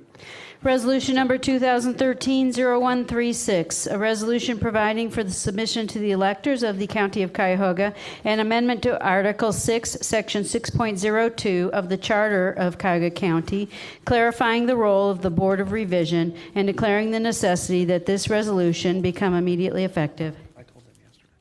All right, very good. Thank you. From the Law Department. Thank you, Mr. Chairman. Amendment 4 submitted by the Charter Review Commission. This amendment deals with Section 6.02, establishing the Board of Revision. This amendment would replace the multiple boards of revision that exist under the current charter with a single statutory board. The statutory board would consist of the county executive, an appointee of the council president, and either the fiscal officer or the treasurer as chosen by the county executive. This statutory board would establish rules, regulations, and hearing schedule, and complaints as to the valuation of real property would be heard by hearing panels appointed by the Board of Revision, the statutory Board of Revision. And further, the statutory board would not hear these complaints themselves, and there is a prohibition in this amendment on ex parte communications between hearing panel members and members of the board or other parties. All right, very good. Thank you. Mr. Chairman. A discussion, Mr. Brady, then Mr. Miller. I know under Councilman Miller's leadership, we almost put this on the ballot 2 years ago and didn't do it. And so I want to say I'm for it. Okay, very good. Thank you. Mr. Miller. Mr. Chairman and my colleagues, by way of background, as everybody knows, we spent months and months on the Board of Revision in the council last year and almost placed an amendment on the ballot. And this amendment offered by the Charter Review Commission, it's very similar to what the council developed. It deals with a lot of the same things that we tried to deal with. First, I would say by way of background that the current language in the charter on the Board of Revision has to be among the 2 or 3 most broken things that's in the charter, because the current language says that there shall be 1 or more boards of revision, but then goes on to describe what we know as hearing panels and doesn't distinguish between the two. The Review Commission's amendment clearly distinguishes between the two, saying that there shall be a single Board of Revision, which is the administrative board that runs this process, and then says that they may employ 1 or more hearing panels. It provides for clear administrative authority. It provides for the Board of Revision to set the hearing schedules. It provides that the Board of Revision shall set the qualifications for the hearing board members. In the amendment that we did last year, we said that the decision of the boards of revision, otherwise known as the hearing panels, would be the final decision and would not be appealed to the administrative board. While this amendment does the same thing with clearer language, it says that the board itself shall not hear complaints or serve on the hearing panels. In the amendment that we did last year, we tried to give the Board of Revision more flexibility in the way that the hearing panels are constituted, so that you wouldn't have a situation where hearing panels are constituted and are sitting there with no work to do, wasting the taxpayers' money. Well, in the amendment we have here, they did the same thing, but in a much farther, in a much farther going way. This amendment provides that that the hearing panels can be constituted either as employees or as independent contractors. It gives flexibility. It says that they don't have to be limited to a 3-year term, that they can be put forward on an ongoing basis. So they could set some on an ongoing basis and then set up some boards short term for a year or two to deal with peak loads of complaints. So it's a very flexible amendment that's going to provide clarity and save money. Now, the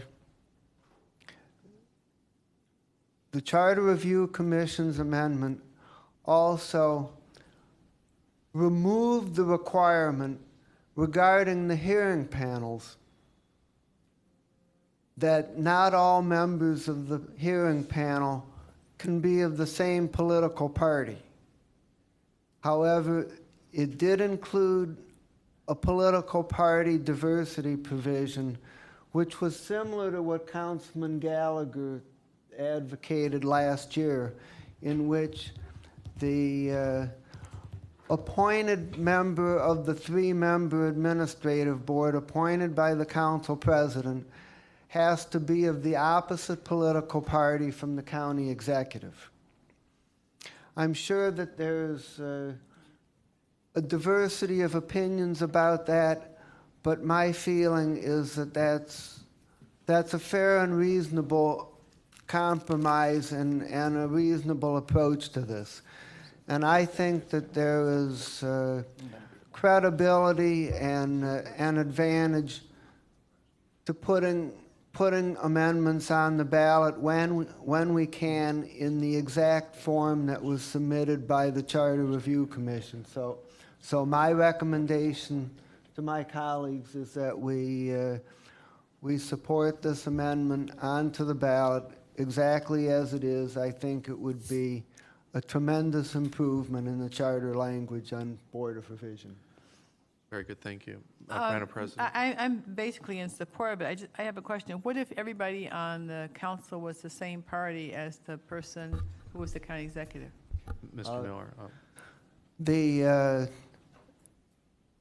The Charter Review Commission provided for that by providing that the council president's appointee may be either a member of council or any other elector of the county at the council president's discretion. So if there were all Ds and one R on the council and the executive was a D, then the one R would be the only choice? Your choices in that situation would be either to appoint the one Republican or else to appoint any other elector of the county who is not a Democrat. Okay. Any other discussion? Just for clarity, it would not have to be someone on council. The council president. The council president's appointee the council president would have the discretion to appoint as the 3rd member of the Board of Revision either one member of the council or else any other elector of the county who's not of the same political party as the county executive. And that person would not get paid? That's correct. Mr. Strong. I'm supportive of this going forward, but I have a couple comments in that I find it interesting that the diversity was still built in a political party in the appointment, as was pointed out by the council president. However, it's been eliminated in the actual panels as far as the political diversity that was written in by the original charter. So what it means is they were presented with 3 opportunities, the Charter Review Commission, to strike this kind of language, and they only chose to strike it from one of the 3 places in the charter. They chose to strike it from the Board of Revisions, they chose not to strike it from council, and they chose not to strike it from the county executive. I find that interesting, but I would have encouraged them to do it and strike it from all three places. Mr. Chairman, if I may, just Mr. point of McClure. clarification. Yeah, the one other clarification is also the diversity has to exist at the time of the appointment. So if there was a vacancy and the executive were, so it doesn't disturb the board because there's been a change Here's the time of the appointment. at the, yes. Right. Very good, thank you. Any further discussion? Mr. Chairman, I'll just say, just as we've gone through this process over the last few years, and I gained an appreciation of helping select these members of the hearing board, and that it was based on merit. We look for those who had skills, experience as realtors or appraisers, legal experience, customer service. And as we made these selections, we filled these boards, and they did an excellent job, and it was merit-based. We didn't consider political affiliation in that selection, and it worked. I would like to hear what the thought process was behind retaining it even in this three-member hearing board.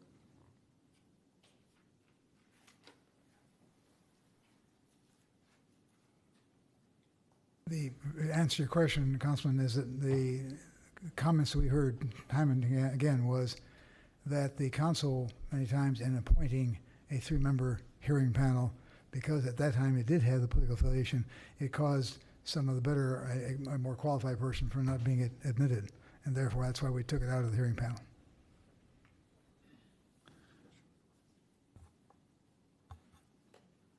Okay. Mr. Chair. Any other questions, comments? Well, Yeah, I hate to say, I probably could use a little more clarity as to why. I might be able to provide an answer. When we heard the hearing officers and their party affiliation, by the time the list got to us and we were doing the interviews, they had already been vetted by party affiliation. So they were so that was already done in advance of us hearing them. Because the executive had made his decision in advance of ours, which in most cases, which dictated to us what was, I don't want to say what was left, but what slots were still open. And then when we did the application process and got the names back, our staff vetted them out then and only gave us the names of candidates that were party affiliated qualified. Council did not consider party affiliation. When we did not know the party affiliation when we made the selection, those who applied, whatever their party was, they applied. It may have been known by maybe the administration, but council was not aware of party affiliation while we were making our selection. We were made aware after we had selected, and we realized, well, we've chosen these candidates based on their merit, but now we realize the ones that we have selected based on merit were all Democrats. So now we had to go back and, based on a political selection, remove a merit-based award with a political appointment. And that was the point of contention I had. We did it, but I didn't see the necessity of it. Okay. And I understand your question. Mr. Boyle, Just very briefly. There was another practical aspect of the political affiliation that arose when a member of one of the hearing panels, for example, was sick or had called off or was on vacation. The remaining members, they always had to reconfigure those panels so that they didn't fall into a situation where the individual three-member panels were composed of all of the same party. It became it became more process to figure out how to make sure that the panels were configured in accord with the charter. And it really became unworkable. And it became a bureaucratic problem, just in forgetting the operation of what they had to do, but how they had to sit. Okay. All right, very good. Any further discussion? Okay, hearing Mr. Schron. I thought, correct me if I'm wrong, but I thought Councilman Jones's comment was, why is it still an element of the council president selection? It was not the panels. That's where I thought he was going with that question, which I don't think was answered by Mayor Akers. I can maybe comment on that. I think the idea here is that the statutory board would be the political entity, and that the hearing panels would be sort of the administrative aspects of it. So having a statutory board that creates the institution and the structures, you would want political diversity, but on the actual hearing of cases, that the diversity of political party affiliation was less important as long as those hearing panel members were served at the pleasure of the statutory board. So members of the commission are welcome to. Okay. All right, very good. I will now make a motion. This will be a motion to place this on the ballot. Make a motion to refer this matter to council for the July 23rd meeting for second reading with the recommendation that this item be placed on the November ballot. Is there a second? Second. Motion made by Mr. Schron. We'll do a roll call vote. The roll call vote will be to place this item on the ballot in November. Madam Clerk, please call the roll. Rogers? Yes. Simon is absent. Ms. Conley? Yes. Mr. Greenspan? Yes. Mr. Miller? Yes. Mr. Brady? Yes. Mr. Germana? Yes. Mr. Gallagher? Yes. Mr. Schron? Yes. Ms. Conwell? Yes. Mr. Jones? Yes. Motion carries unanimously. Great. To paraphrase Mr. Gallagher, if it's raining cats and dogs, we got our first one. All right. We're going to move on to the next item, Amendment 5. Will the clerk please read the item? Resolution number 2013-0137, a resolution providing for the submission to the electors of the County of Cuyahoga an amendment to Article 3, Section 3.10.5 of the Charter of Cuyahoga County, specifying actions of council that do not require executive approval to be binding, and declaring the necessity that this resolution become immediately effective. Very good. Thank you, Mr. Chairman. This is Amendment 5 submitted by the Charter Review Commission. This amendment was submitted to correct perhaps inefficiencies established in the existing charter. The current language requires that all council actions be done by ordinance and resolution, and further requires all ordinances and resolutions passed by the council to go to the county executive for approval or disapproval. This proposed language would create several exceptions to that requirement that ordinances and resolutions go before the county executive for approval and disapproval, for the purposes of eliminating redundancies or areas where the county executive, where the separation of powers requires that the county executive not be part of the process. I can go through the individual items if you'd like. No, that's not necessary. Okay.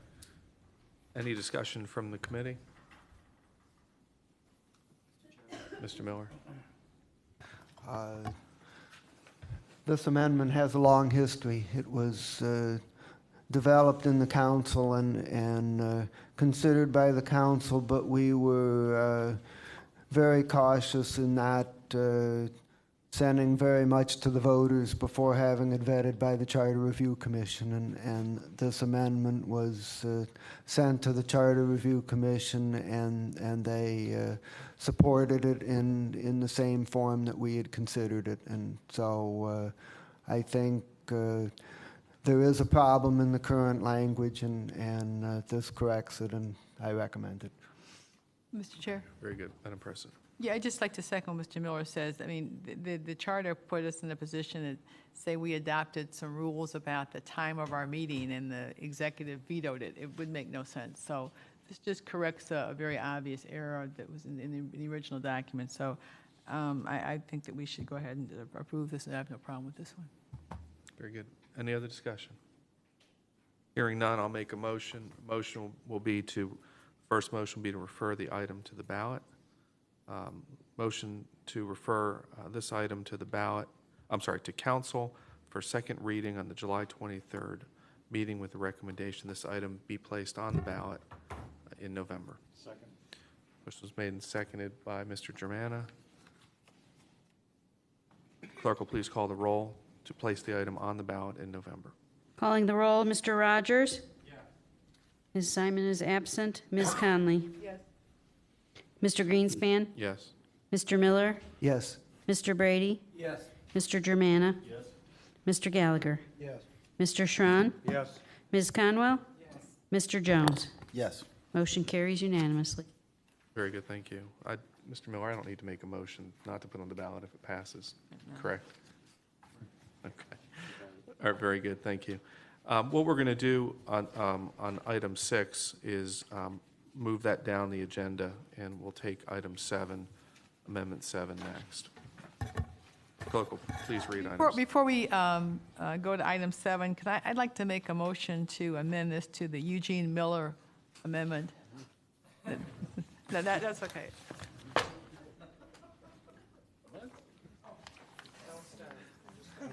All right, the clerk will please read the item into the record. Yes. We're skipping the Inspector General. Would be Resolution 139. Resolution number 2013-0139, a resolution providing for the submission to the electors of the County of Cuyahoga an amendment to Article 3, Section 3.03 of the Charter of Cuyahoga County, preventing the disqualification of a council member from serving the full term to which the member has been elected due to redistricting, and declaring the necessity that this resolution become immediately effective. Very good, thank you. Thank you, Mr. Chairman. This is Amendment 7 submitted by the Charter Review Commission. Under the current language of the charter, there is an unqualified requirement that council members reside within their districts throughout the duration of their term. This amendment would provide that in the event redistricting were to take place, a member of council who no longer resides in their district as a result specifically of that redistricting would be permitted to serve out the remainder of their existing term. Very good, thank you. Discussion? Mr. Chairman. Sorry. Would you like him to repeat it? Yes. Okay. Could you please? This amendment would provide that in the event redistricting resulted in a current sitting member of council no longer residing in their district as they were elected to, they would be permitted to serve the remainder of their existing term even though they were not residing in the district as it was redrawn. Okay, very good. Mr. Miller? Mr. Chairman and my colleagues, this resolution kind of relates to the fact that we have staggered terms. If a council person is elected and then immediately after their election the redistricting takes place, then it could occur that they no longer reside in their district and would be in violation of the residency requirement.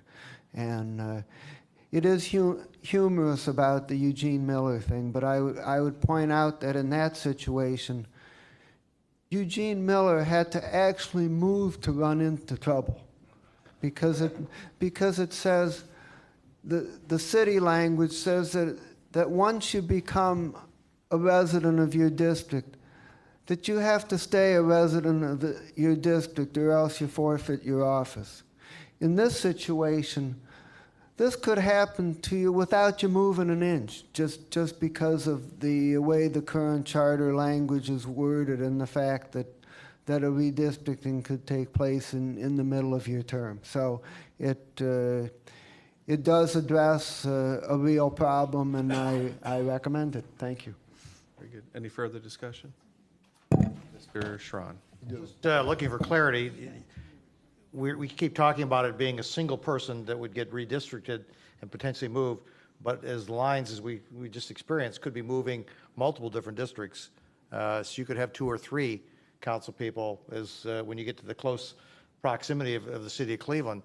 We need to make sure that this is cleanly addressed as to who represents what district at the time of these new lines are being drawn, because you could end up with nobody in some specific districts that's a resident in there, and the lines could be kind of murky, as we saw with, I think we had 2 or 3 of our colleagues very, very close in the lines as to whether they represent the old district, the new district. If 2 people are both redistricting it out, and what the constituencies are seeing. So we got to make sure it's very clear as to what happens when or if this should take place in 10 years from now, because we know the likelihood is it's going to be redistricted. Okay, very good. Any further discussion? Okay, hearing none, I'll make a motion to adopt, I'll make a motion to move this, move this item to the full council on the for the July 23rd meeting for second reading, with this item being referred to the ballot in November. Second by Mr. Rogers. Clerk, please take a roll call vote. Calling the roll to place it on the ballot, Mr. Rogers. Yes. Ms. Simon is absent. Ms. Conley. Yes. Mr. Greenspan. Yes. Mr. Miller. Yes. Mr. Brady. Yes. Mr. Germana. Yes. Mr. Gallagher. Yes. Mr. Schron. Yes. Ms. Conwell. Yes. Mr. Jones. Yes. Motion carries unanimously. Okay, very good, thank you. The next item on the agenda will be Amendment 8. Amendment 8, the executive residency requirement. Madam Clerk, will you please read that? It's on page 29.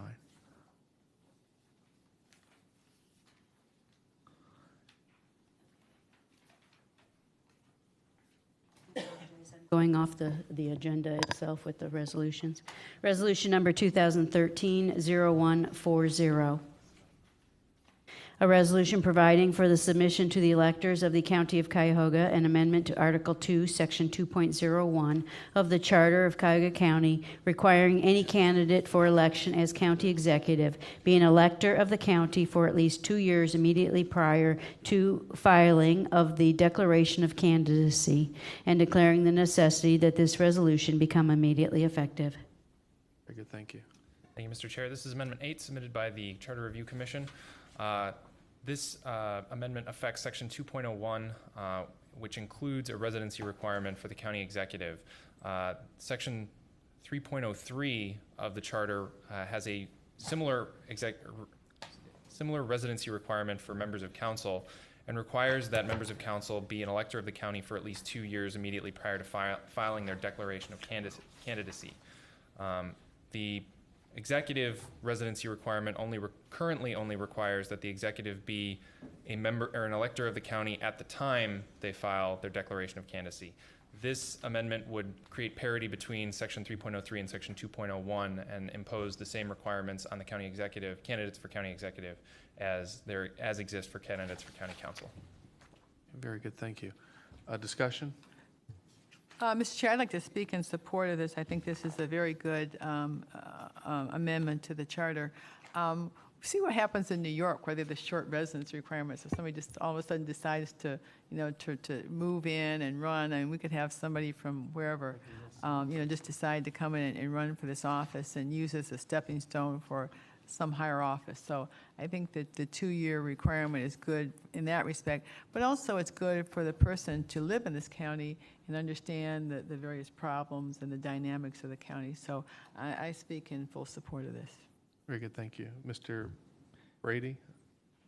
I, of course, support this. It's always glaringly inconsistent, the residency requirement between the council and the county executive, and the only thing I'm just sort of will always be mystified about is how it could have possibly been written that way in the first place. All right, thank you. Mr. Miller?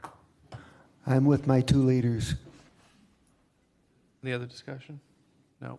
Hearing none, make a motion that this item be referred to council for the July 23rd meeting with a recommendation that it be placed on the ballot. Second by Mr. Germana. Clerk, will please call the roll. This will be to place the item on the ballot. Mr. Rogers? Yes. Ms. Simon is absent. Ms. Conley? Yes. Mr. Greenspan? Yes. Mr. Miller? Yes. Mr. Brady? Yes. Mr. Germana? Yes. Mr. Gallagher? Yes. Mr. Schron? Yes. Ms. Conwell? Yes. Mr. Jones? Yes. Motion carries unanimously. Very good, thank you. Chairman Akers, just as a scorekeeping item, so there are 4 of 7 have been advanced, so your efforts were not in vain. At this point, we'll move back up the agenda. We actually moved through those pretty expeditiously, and I appreciate the input and the feedback from my colleagues to do so. We'll move to Amendment 6 on the Inspector General. which I'll give you, clerk, Resolution number 2013-0138, a resolution providing for the submission to the electors of the County of Cuyahoga an amendment adding Article 14, Section 14.01 of the Charter of Cuyahoga County, establishing the Agency of Inspector General in the Charter, and declaring the necessity that this resolution become immediately effective. Great, thank you. Thank you, Mr. Chair. This is Amendment 6 from the Charter Review Commission. Currently, there is no provision in the charter for the establishment of the agency of the Inspector General. The Inspector General was clearly created by ordinance. This charter amendment would memorialize the agency of the Inspector General and the office of the Inspector General in the charter, and establishes certain powers, duties, and obligations. In addition to what is established in the existing charter, it would grant subpoena power to the agency of the Inspector General, provide for contracting authority with entities, and would clarify a number of matters dealing with the Inspector General's investigatory authority. Very good, thank you. Discussion on this matter?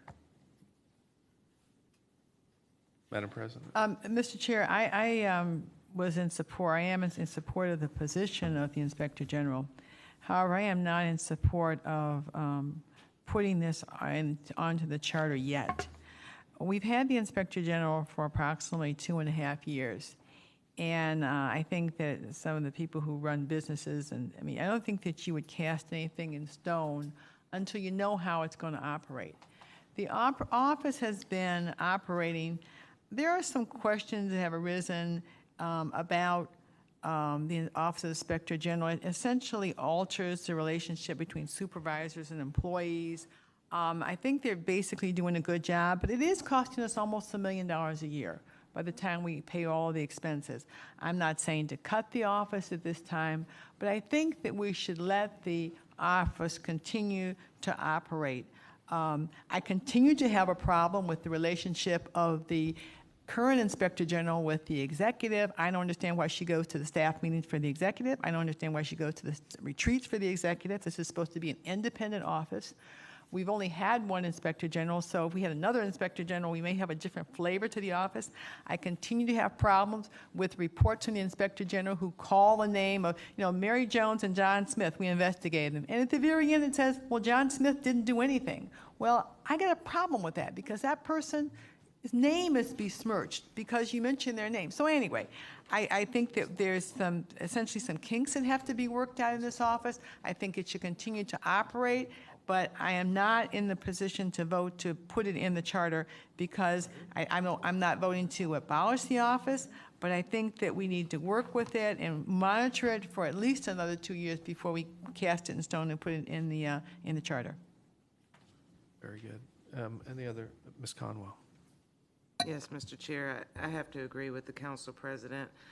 As reading this, I'm not opposed to having an Inspector General, but I think it's too new. We have an ordinance, and it takes 2/3 of council to amend the ordinance in any way. So to bring this to the electorate at this time is not feasible. And I did have a problem with C.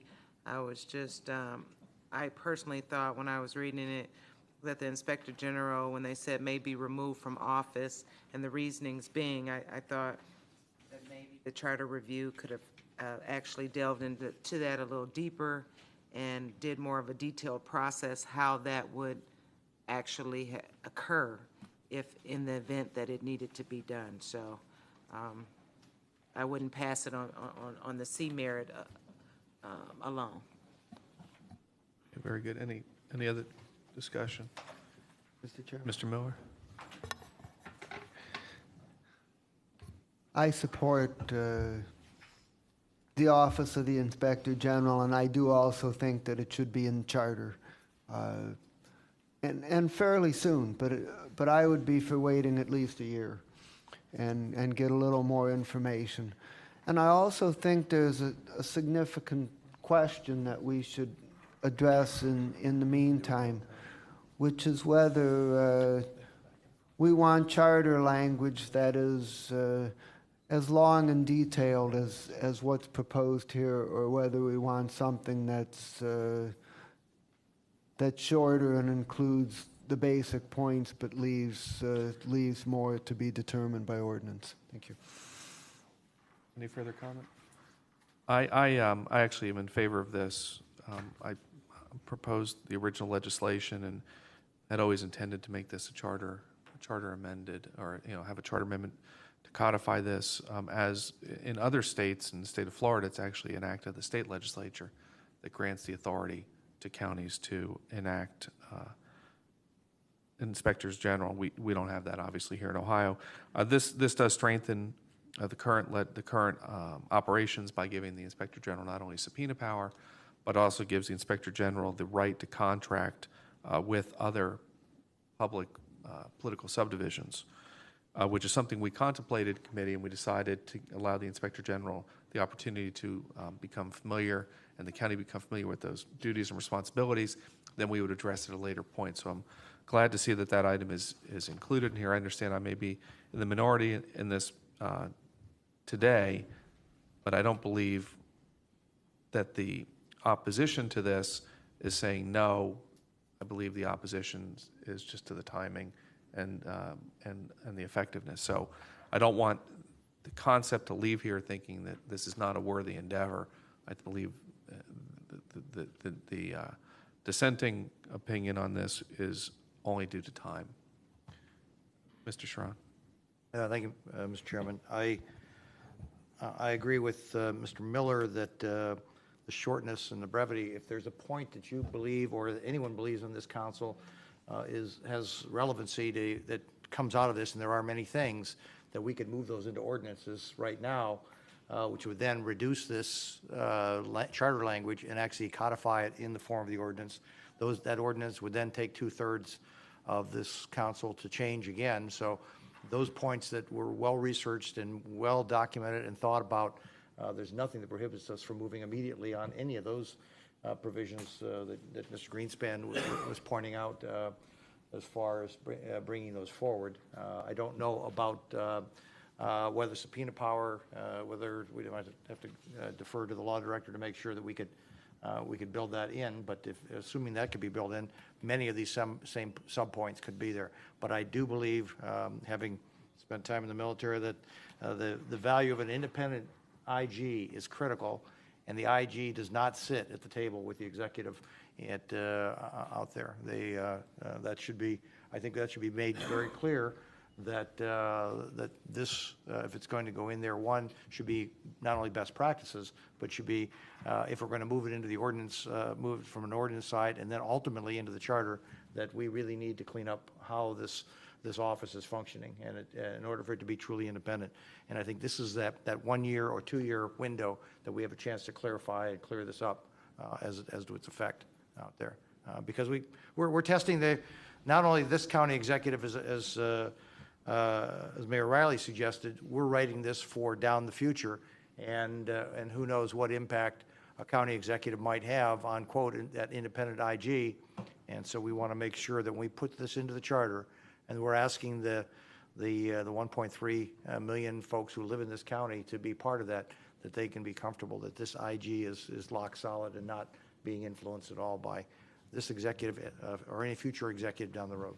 Mr. Chair? Mr. Chair. Madam President, and then Mr. Jones. Yeah, Mr. Chair, I just wanted to continue to raise my concerns on behalf of the employees of the county or anyone that's involved, that we have a situation here where somebody could write a letter or call up and say, employee X is a terrorist or something, and then there's some information is collected. I'm not convinced that information is classified and not subject to public information requests. So we have to clear this up, because someone could make some totally spurious comment or accusation against a person, and that person's life and career could be ruined over these kind of things. So this is very, very serious. These are very, very serious matters in terms of people's individual rights. And I just continue to make sure that we on this council make sure that people's rights are protected. Okay, Mr. Jones. And I support the Office of the Inspector General. Even in my own committee, we worked to to equip the Inspector General with the tool of debarment. So I do support this office, but I do feel, as some of my colleagues, that there should be a greater level of independence within this office. And I would like to hear what comments the commission had in, what thoughts the commission had in regards to that particular issue. Members of council, based on the comments I heard so far, this is not going to go anywhere, but I think you should understand the background that the commission felt very strongly about, and as you see was a unanimous vote. Frequently during our 9 months deliberation, an issue would come up and we would talk about a current situation. We had to keep reminding ourselves that we were writing or working on offering amendments to a charter that would be long range. Look, we were to look down the road. We were not to make recommendations to you folks based on some current situation. And what our concern was and is, and why we would urge you to adopt this, is that down the road could be a county executive and a majority of council. No, not the present council, and not the present executive, who for whatever reasons, I'll let you use your imagination, would decide that it would be in their best interest to either gut the ordinance that you presently have on Inspector General, or to so tinker with it as to make it, render it ineffective, or to, as far as any funding in the budget, to make it ineffective. And our feeling is very strong, and given all of the recent history that this county has gone through, that which led to obviously a charter being adopted and you folks being elected, that it would be in the best interests of this county and of the residents of this county for the long term to have in place an Inspector General and have it in the county so it could not, so future executives, future council could not gut it or make it ineffective.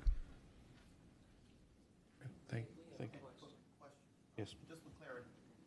How is the Inspector General removed now? I know the executive created this office. If the Inspector General was to be removed now, since it's not in the charter, what is the mechanism for that? It would be at the request of the executive and confirmation of council. Okay. Order of, well, we didn't appoint, but it would be executive and council.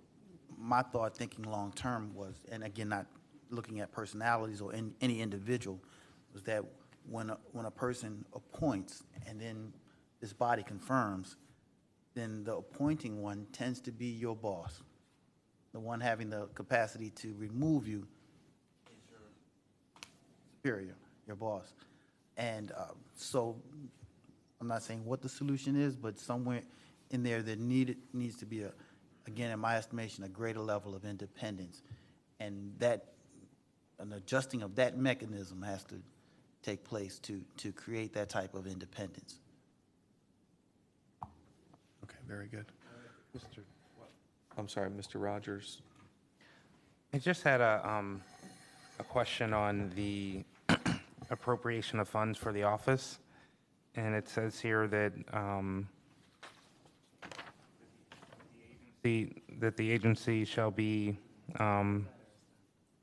it's under section 1401 4A. That the formula shall be fixed and established by county ordinance in order to ensure the agency can function without political interference, and if the county council fails to appropriate the necessary funds. I'm just wondering where the logic behind that formula, or if there was any consideration of actually providing the formula, and just a little background behind that section. Sure, and the members of the commission can correct me if I'm wrong, but I believe the intent of having a formula set by county council was to, as it states, remove political interference in the event that the Inspector General were to begin investigating a member of council or more than one member of council. Then the council would not have the power of the purse, as it were, to remove funds from the Inspector General in conducting his or her investigation, and that fixed formula established by council prior to any type of investigation would dictate. And if the council were to deviate from that, then the Inspector General could bring legal action to require council appropriate funds. So why wasn't it looked at with the county exec, a fixed formula for that? We did, and in committee, it was a discussion as to how to set a formula. Florida, as an example, uses 0.5% of the contracts to which the county enters into as its fixed formula. And the Inspector General is guaranteed that amount of money it's actually by state law, guaranteed that amount of money. And then anything above that the Inspector General would require would then need to be appropriated by the body. But in that environment, like presented here in this proposal, the Inspector General has the ability to contract out its services. So it does, in essence, have the opportunity to become its own revenue-generating entity, which in Broward County, as an example, they do work for the schools and other cities. So they do charge for services. So we did contemplate it, but because we had no idea at the time we were putting this together what the budget requirements would be, we left it up to the budget process to determine the amount. Coincidentally, the percentage equals just about what that formula equals just about what our Inspector General's budget is. So it's kind of proven itself out to be a true formula. Mr. Chairman, if I may just clarify some of the history of this and how that language came about is, and this goes back even to when the ordinance was being drafted, there was the thought about putting a strict formula in the ordinance, and the problem comes up is you tie it to the level of contracts, and you contract more and you contract less. What happens to the budget of the Inspector General? And the other issue comes up if you look to what is the single most important job of a legislative body. I mean, the one power that nobody would ever dispute. This is the prime authority of the legislative body. It is the power of appropriations. It is the power of the purse. So you look to the U.S. Supreme Court goes before Congress and lobbies for their budget. The FBI goes before Congress and lobbies for their budget. So the idea was that the Inspector General would be different, didn't make sense. And the thought process, also that process of going before the legislative body and asking for a budget gives even an opportunity to explain what that office does for the citizens to understand that through the budgetary process as to the virtue of that office and the benefits that they get from that office. So once you recognize the importance of the legislative budgetary process, the issue comes then, what if you do have a council at one point who wants to use the legislative process to pretty much do away with the Office of the Inspector General through defunding or something of that nature, and that's where the ability is, you know what the needs of the office, what the functions that you give the office to do are, and there is a reasonable range within which the legislative discretion is as to what satisfies those offices.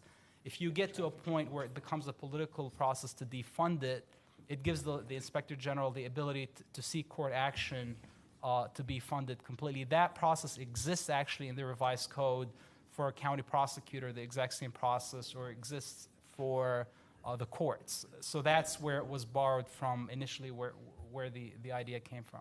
Very good. Mr. Jones. Thank you, Mr. Chairman. I found it very interesting that over these last 3 years, in light of the corruption scandal and all that has happened, we are being very transparent about what this council does. And we have a significant amount of power. But I've also noticed that there isn't that same level of transparency required on the executive, who has a significantly greater amount of power, I would say. Well, maybe I shouldn't say greater, but what power he does have, there isn't the same level of transparency in my estimation. Now, you've mentioned the mechanisms you've placed on this council in regards to the Inspector General, but what safeguards has this commission looked to put forward in regards to the Inspector General potentially investigating the executive? I think on that issue, because under this charter amendment, the Inspector General will be established as an independent agency. It would not be under the umbrella of the executive. The executive would not have any authority to control the Inspector General's budget. in a sense. So it would, really, there's no, I mean, the same concern necessarily in terms of undercutting the resources of the Inspector General doesn't exist with the executive branch. I don't know that the commission considered in particular other mechanisms that the executive might have to influence the independence of the Inspector General, but you know, that is another consideration. And the major influence the Inspector General, the executive has, is the ability to remove the Inspector General. Yes, we control the budget, that's true, and you've dealt with that, but the executive could fire. It has to come before us. And that was my question before. Yeah. And does it have to come before us? And in this amendment, I believe it's different from the existing ordinance in that either the council by resolution or the county executive can initiate the removal of the Inspector General, but the requirements exists that both at least two-thirds of council and the executive concur before the Inspector General can be removed, and only for specific reasons, being inefficiency, neglect of duty, or malfeasance in office. So that's the answer to my original question. How is the Inspector General removed? Only by ultimately by the confirmation of 8 members here. All right. Anything else? Oh, I'm sorry, Mr. McLaughlin. If I may, Mr. Sure. Chairman, thank you. Good afternoon, Patrick McLaughlin. Since the will of council seems apparent on this, I do want to just mention one aspect, and I think it follows up with what Judge Conley commented on, and I expressed concern about what we have here in 14.01 subsection 3, the confidential investigatory files. And I think it gets to part of what you were suggesting, Judge Conley, and so as you continue to look at this, whether as amendments to the existing ordinance or for possible charter amendment in the future, that you carefully look at this issue, and particularly the last sentence in terms of, we understand their public records obligations to disclose records of government. But in the event such records are publicly disclosed, the Inspector General shall take measures to protect the privacy of complainants and witnesses to the extent permitted by law. And I was specifically thinking about, like on the federal side, the privacy law, federal privacy law. So on the one hand, Freedom of Information Act, like a public disclosure, requires government to disclose documents, but the privacy law protects the privacy of individuals such that names are redacted, individuals are not identified, and so that that's one of the big problems, I think, when it comes to whether you deal with whistleblowers or individuals that cooperate in terms of allegations against public officials or anybody in government, for that matter, that there need to be some level of protection for them, and so that was the concern we attempted to address in that provision. Thank you. Okay, Mr. Strawn, then Mr. Germana, Mr. Rogers. Mr. McLaughlin up there and the chairman of the committee, do you believe that a major portions of what you've recommended could be adequately addressed through an ordinance, assuming that we still hold the principle at some point of a charter amendment that says that this office needs to be independently adopted as a charter so as to protect that independence between the two? The stuff you just talked about, Pat, sounds like it could be done through ordinance as far as protecting the records and doing the things that we are concerned about. No, look, I agree with that. I mean, that's ultimately your call. You get to make the judgment on that. Our position was, and there was a clear consensus, that we thought that the Inspector General belonged in the charter for the reasons that the Chairman Akers mentioned. This is a little long. I fought against lengthy. As a matter of principle, I hate to see a charter that, is the Mr. size of a McLaughlin, this is telephone the book. War and Peace of amendments. Yeah, and believe me, I'm sensitive to that, and I don't disagree that it's long, but we felt very strongly that something this important should be in the charter. Can you amend the existing ordinances? Of course, and strengthen it. I think that ultimately you've got to make that call whether or not that fixes it. But at some point, you're going to have to decide what, if anything, goes in the charter with respect to the Inspector General. Now, does it have to be this long? Maybe not, but it's an important thing that should not be eradicated by future county councils and executives who don't want to have an inspector general in Cuyahoga County. So. Okay.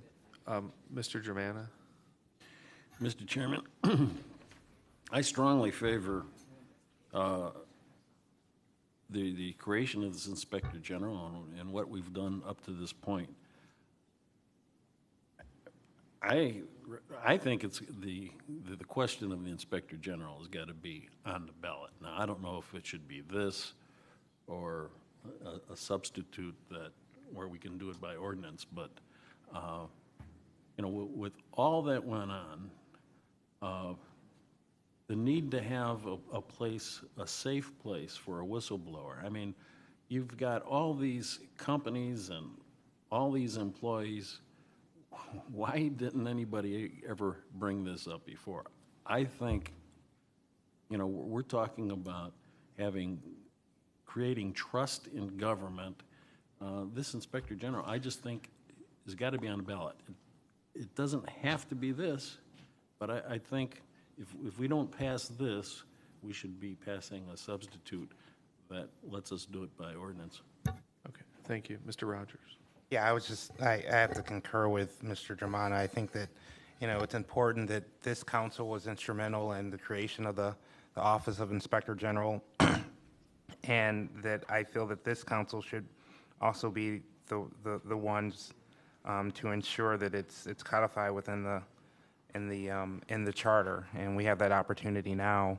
The length of the amendment doesn't concern me too much, primarily because you know, this is a new office. This is something that's new to the county, and I think it demands a little bit more explanation, and so a little more length is, I think, justified. But I really, you know, I concur with Mr. Germana that we do need to get the Inspector General in the charter. All right, great, thank you. All right, Mr. Jones. One question. Right now, who has the authority to initiate the removal of the Inspector General? Is the council, the executive, both, or council only? I don't recall off the top of my head because I know we went back and forth. I think it's either one. I think either one can initiate with the affirmation of the other. Yes, you need eight. Right. You need 8 members of council to. I think there was that the executive can initiate, and then you get 8 members of council. Or if the council initiates but the executive doesn't approve, you almost need, I think, a near unanimous vote of council. But I think that's what it is. I need to check the ordinance honestly. I would like There's to a know very that. high, yeah. Okay. Well, all right, here, well, let's go ahead. Here's what I'm hearing from this. All right, what I'm hearing is there's support for this on 2 fronts. Number one, either on timing or on substance of what's presented here. So depending how the vote goes, if it fails, meaning, well, if we recommend not to put on the ballot, it appears there may be an amendment coming forward. Not an amendment, a council-sponsored resolution addressing this subject. So why don't we go, I think we've had sufficient discussion on this. Mr. Chairman, can I make one comment? Yes, sir. In reference to Councilman Schroen's question, yes, of course, this wording can be cut down. Our only concern was to at least keep in, if it were to go proceed, at least keep in those aspects to clarify its position or what its duties are, or put it the other way around, don't leave out something that could again make it essentially ineffective.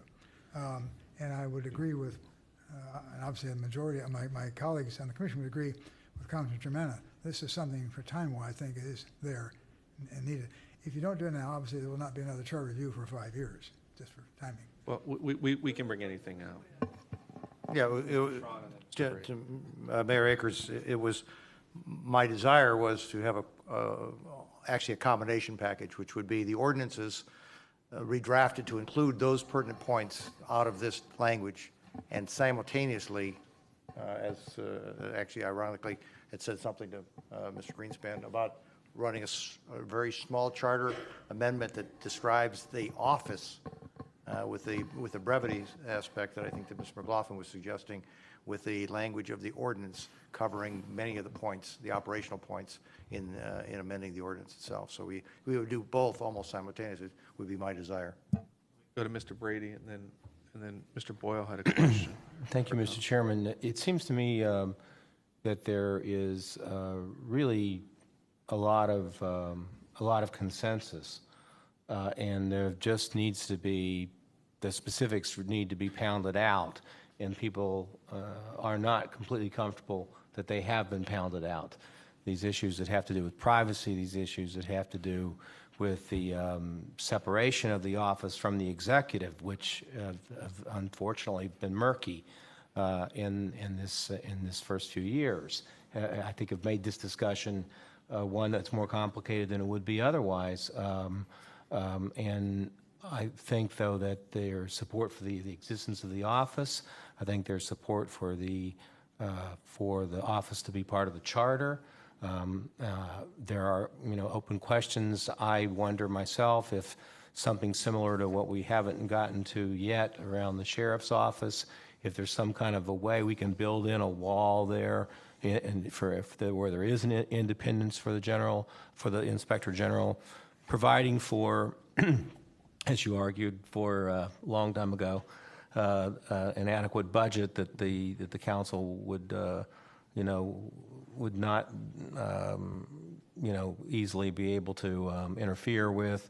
So I think we're really close to agreeing. There are just some things that need to be clearly spelled out, and until they are, I'm not comfortable with it being put on the ballot, at this time. Okay, all right, well, thank you. Mr. Boyle? On behalf of the executive, it's extremely gratifying to hear the comments from all the council members relative to the merit of the office itself, because I think that as Councilman Brady has articulated, is really the threshold issue, and I think getting past that issue, then the next manner of process would be how to incorporate and mandate the existence of the office, and from the executive standpoint, obviously, the continuation of this office is vital, and not just in the rearview mirror of what has already happened, but as we've indicated, as Councilman Germana has indicated with whistleblower aspect, but also taking it outside of the county realm of how we operate with the business enterprises and how they have to operate when they deal with us, and that's kind of outside of what we deal with here. That's more from the general public. But there are just, and I understand and I appreciate everything that's coming forward here, and almost exclusively agree with it. The thing that I want to make sure that if it comes forward in another terser version for charter language, the independence can't be. It needs to be both operationally, which I think we've discussed, but also budgetary, have to be maintained, and in my opinion, on behalf of the executive, should be articulated in some fashion in the charter language, whether it's in this language or not, so that down the road, future executives or council members can't starve it out funding-wise or in any other fashion ignore it without it going back to the voters. And I think that's something that as Councilman Brady said, can be done, and I think that's just pounding out the details. But it is extremely gratifying to know that the concept of the office is not one that we feel, well, the corruption stuff is all behind us, perhaps we don't need it. It is extremely gratifying to know that there's a belief that this needs to continue to exist. All right, thank you. Mr. Jones? Actually, the comments I was going to make, I've actually heard from these last few speakers, but I will say this: I certainly support the existence of the Inspector General and would like to see it codified and cemented. But we still have work to do to continue to develop this office, how it operates. Again, coming back to that original issue of independence, and I wouldn't want to codify something that cements in things that still need to be fixed. Simple as that. So that's kind of the balancing act I'm trying to deal with. How do we continue to upgrade this office without codifying it in as it is right now before we made those changes? Okay, thank you. Just as a real quick point, and I've not, I appreciate everybody's, and I've been very open in allowing open and free discussion. I think it's important that we do that. There's a reason Councilman Gallagher left. They're starting to remove employees from the top of this building due to storms that are coming in. And so, there's winds in Westlake and on the western side of the county in excess of 70 miles an hour. So with that said, I don't want to squelch discussion or conversation, but at the same time, I want to be able to facilitate the discussion. So if anybody has any salient points, let's continue the discussion. If not, I've got a 2-year-old at home, and Mr. McCloof has young children as well in Bay Village. And I have a dog who's Mr. terribly Mc- afraid of the thunder, so I have. So if there are no other comments, I'll just call this item to question. Call the question. I'll make a motion to adopt this resolution for second reading on the July 23rd meeting. First, I'll do the affirmative vote to put this item on the ballot in November. Clerk, this motion's been seconded by Mr. Schron. This is to put the item on the ballot. Madam Clerk, will you please call the roll? Calling the roll to place the item on the ballot. Mr. Rogers. Yes. Ms. Simon is absent right now. Ms. Conley. No. Mr. Greenspan. No. Mr. Miller. No. Mr. Brady. No. Mr. Germana. Yes. Mr. Gallagher is absent right now. Mr. Schron. No. Ms. Conwell. No. Mr. Jones. No. Okay, the motion does not carry, and the vote is 2 yeas to 7 nays. And just as a point of clarification, obviously I proposed this original legislation, so I'm in favor of the concept. I just think this language needs to be worked on. I'll make the next motion to recommend this item to full council for second reading on July 23rd with the recommendation that this not be placed on the ballot. Second. Motion's been seconded by Mr. Schron. Clerk, please call the roll. Mr. Rogers. Yes. Ms. Simon is absent. Ms. Conley. This is not to put it on the ballot. Correct. Yes. Mr. Greenspan. Yes. Mr. Miller. Yes. Mr. Brady. Yes. Mr. Germana. No. Mr. Gallagher is absent during this time. Mr. Schron. Yes. Ms. Conwell. Yes. Mr. Jones. Yes. Motion carries. All right, thank you. And I would anticipate that we may see an amendment on this. We made some great progress. It's 4 o'clock. I know we'd anticipate staying till 5. We got through eight of the 15 with four items being referred. If it's okay with this committee based on the weather, I'd like to adjourn the meeting, and we'll re-adjourn tomorrow at 1 p.m. Meeting's adjourned. 9. No, we've not talked about 9. All right, thank you. And drive safely.